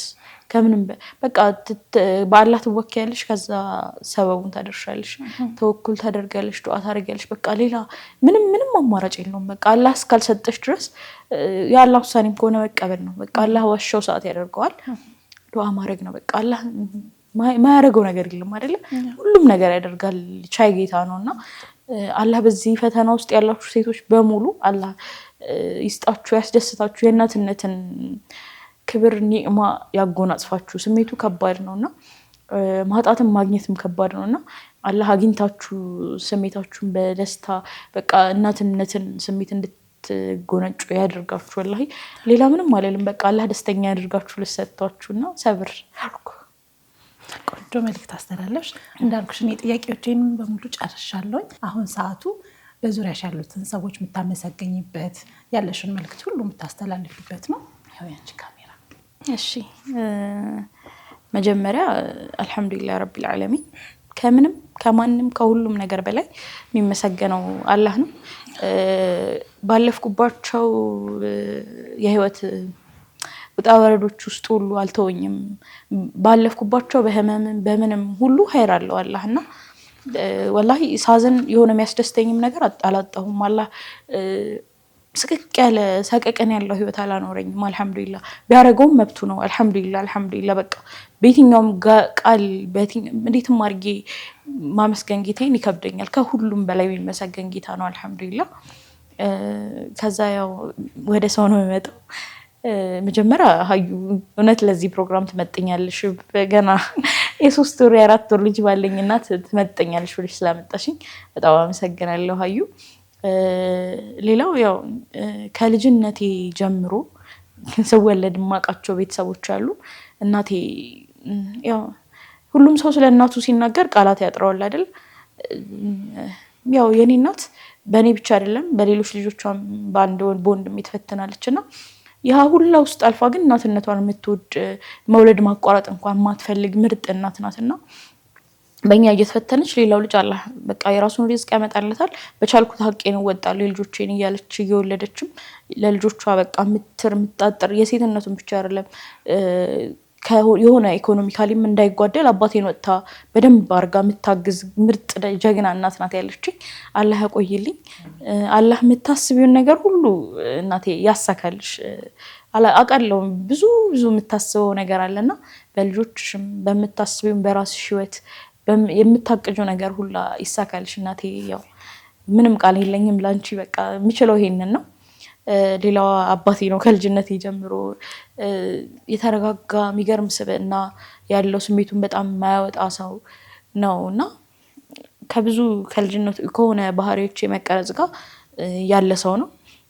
ታምሜ ሪያክሽኖቹን አውቃለሁ ማለት ሌላ ሰው ሊያውቀው አይችልም። የአባቴን ሪያክሽን በቃሉ ተናግሮ ምናምን የማታዩ ሰው ነው የሆነ ኢንቫይሮንመንት ላይ ምናምን፣ ግን አውቀዋለሁ አባቴን ምን ያህል እንደተጎዳ በዚህ ሂደት ውስጥና አላህ አንተንም ያቆይልኝ፣ ደስታህን ያሳየኝ ሁሌ እምላለሁ። ከዛ ወደ አቡኪ ነው የሚመጣው። ያው እሱ የሚያስበው ግዴታዬ ነው ብሎ ነው የሚያስበው፣ ግን ማንም እንደዚህ የሚወጣ ማለት ሁሉም እንደዚህ የሚወጣ አይነት ሰው አይደለም ማለት ሁሉም እንደዚህ አይነት ስትራግሎች ውስጥ አልፎ እንትን የሚል ምንድነው እነዛን መቋቋም የሚችል ዞር ሳይል ተቋቁሞ የሚቆም ሰው የለምና በእነዛ ሁሉ ነገራቶች ውስጥ ነበርክ። አላህ ያስደስትህ። አላህ ሰብር ባረከው ሁሉ ይመንዳህላለሁ። በጣም ነው የማመሰግነው።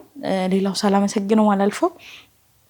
አያቶቼ ስላቸው ደስ አይላቸውም፣ እናቴ አባቴ ስላቸው ደስ የሚላቸው። ግን ያው እንግዲህ እናቴ አባቴ ስላልኩ አያቶቼ እንደሆኑ ልግለጽና እናቴ በጣም ነው ማለት ለፍታለች፣ ጥራለች። በቃ ክፍለ ሀገር አለ በተባለ የሕክምና ምንድነው ባህላዊ ሕክምና ምናምን ሰምታ መታስሪ በቃ ደጋጋሚ ከገጠር እየመጣች ደጋጋሚ አይታኝ ወለድኩ ሲባል የተሰማትን ስሜት በቃ በጣም በቃ እንጃ።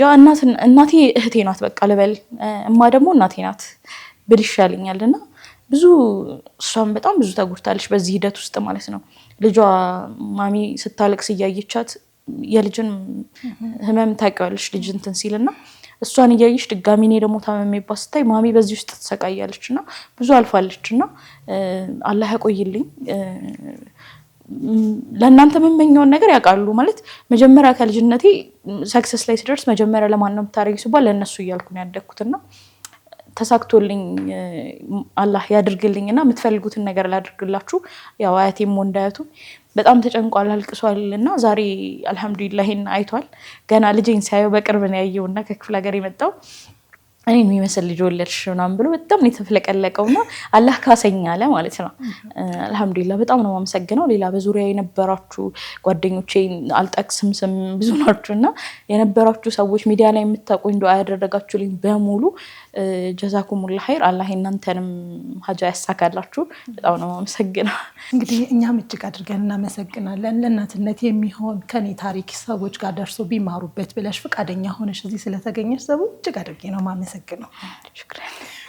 ውድና የተከበራችሁ ተመልካቾቻችን የዛሬው የእናትነት ፕሮግራማችን የተከታተላችሁትን ይመስል ነበር። ስለተከታተላችሁን አብራችሁን ስለቆያችሁ እጅግ አድርገን እናመሰግናለን። በአለባበስ በኩል ሳንታ ሂጃብ ቤተል ከኢስታንቡል ፕላዛ አጠገብ ታገኟታላችሁ። እጅግ አድርገን እናመሰግናታለን። በፕሮግራሙ በኩል ሀያት ወርማጎ አብሬያችሁ ቆይታ አድርጌያለሁኝ። ሳምንት በሌላ ፕሮግራም እስከምንገናኝ ድረስ ወሰላሙ አሌይኩም ወራህመቱላሂ ወበረካቱ።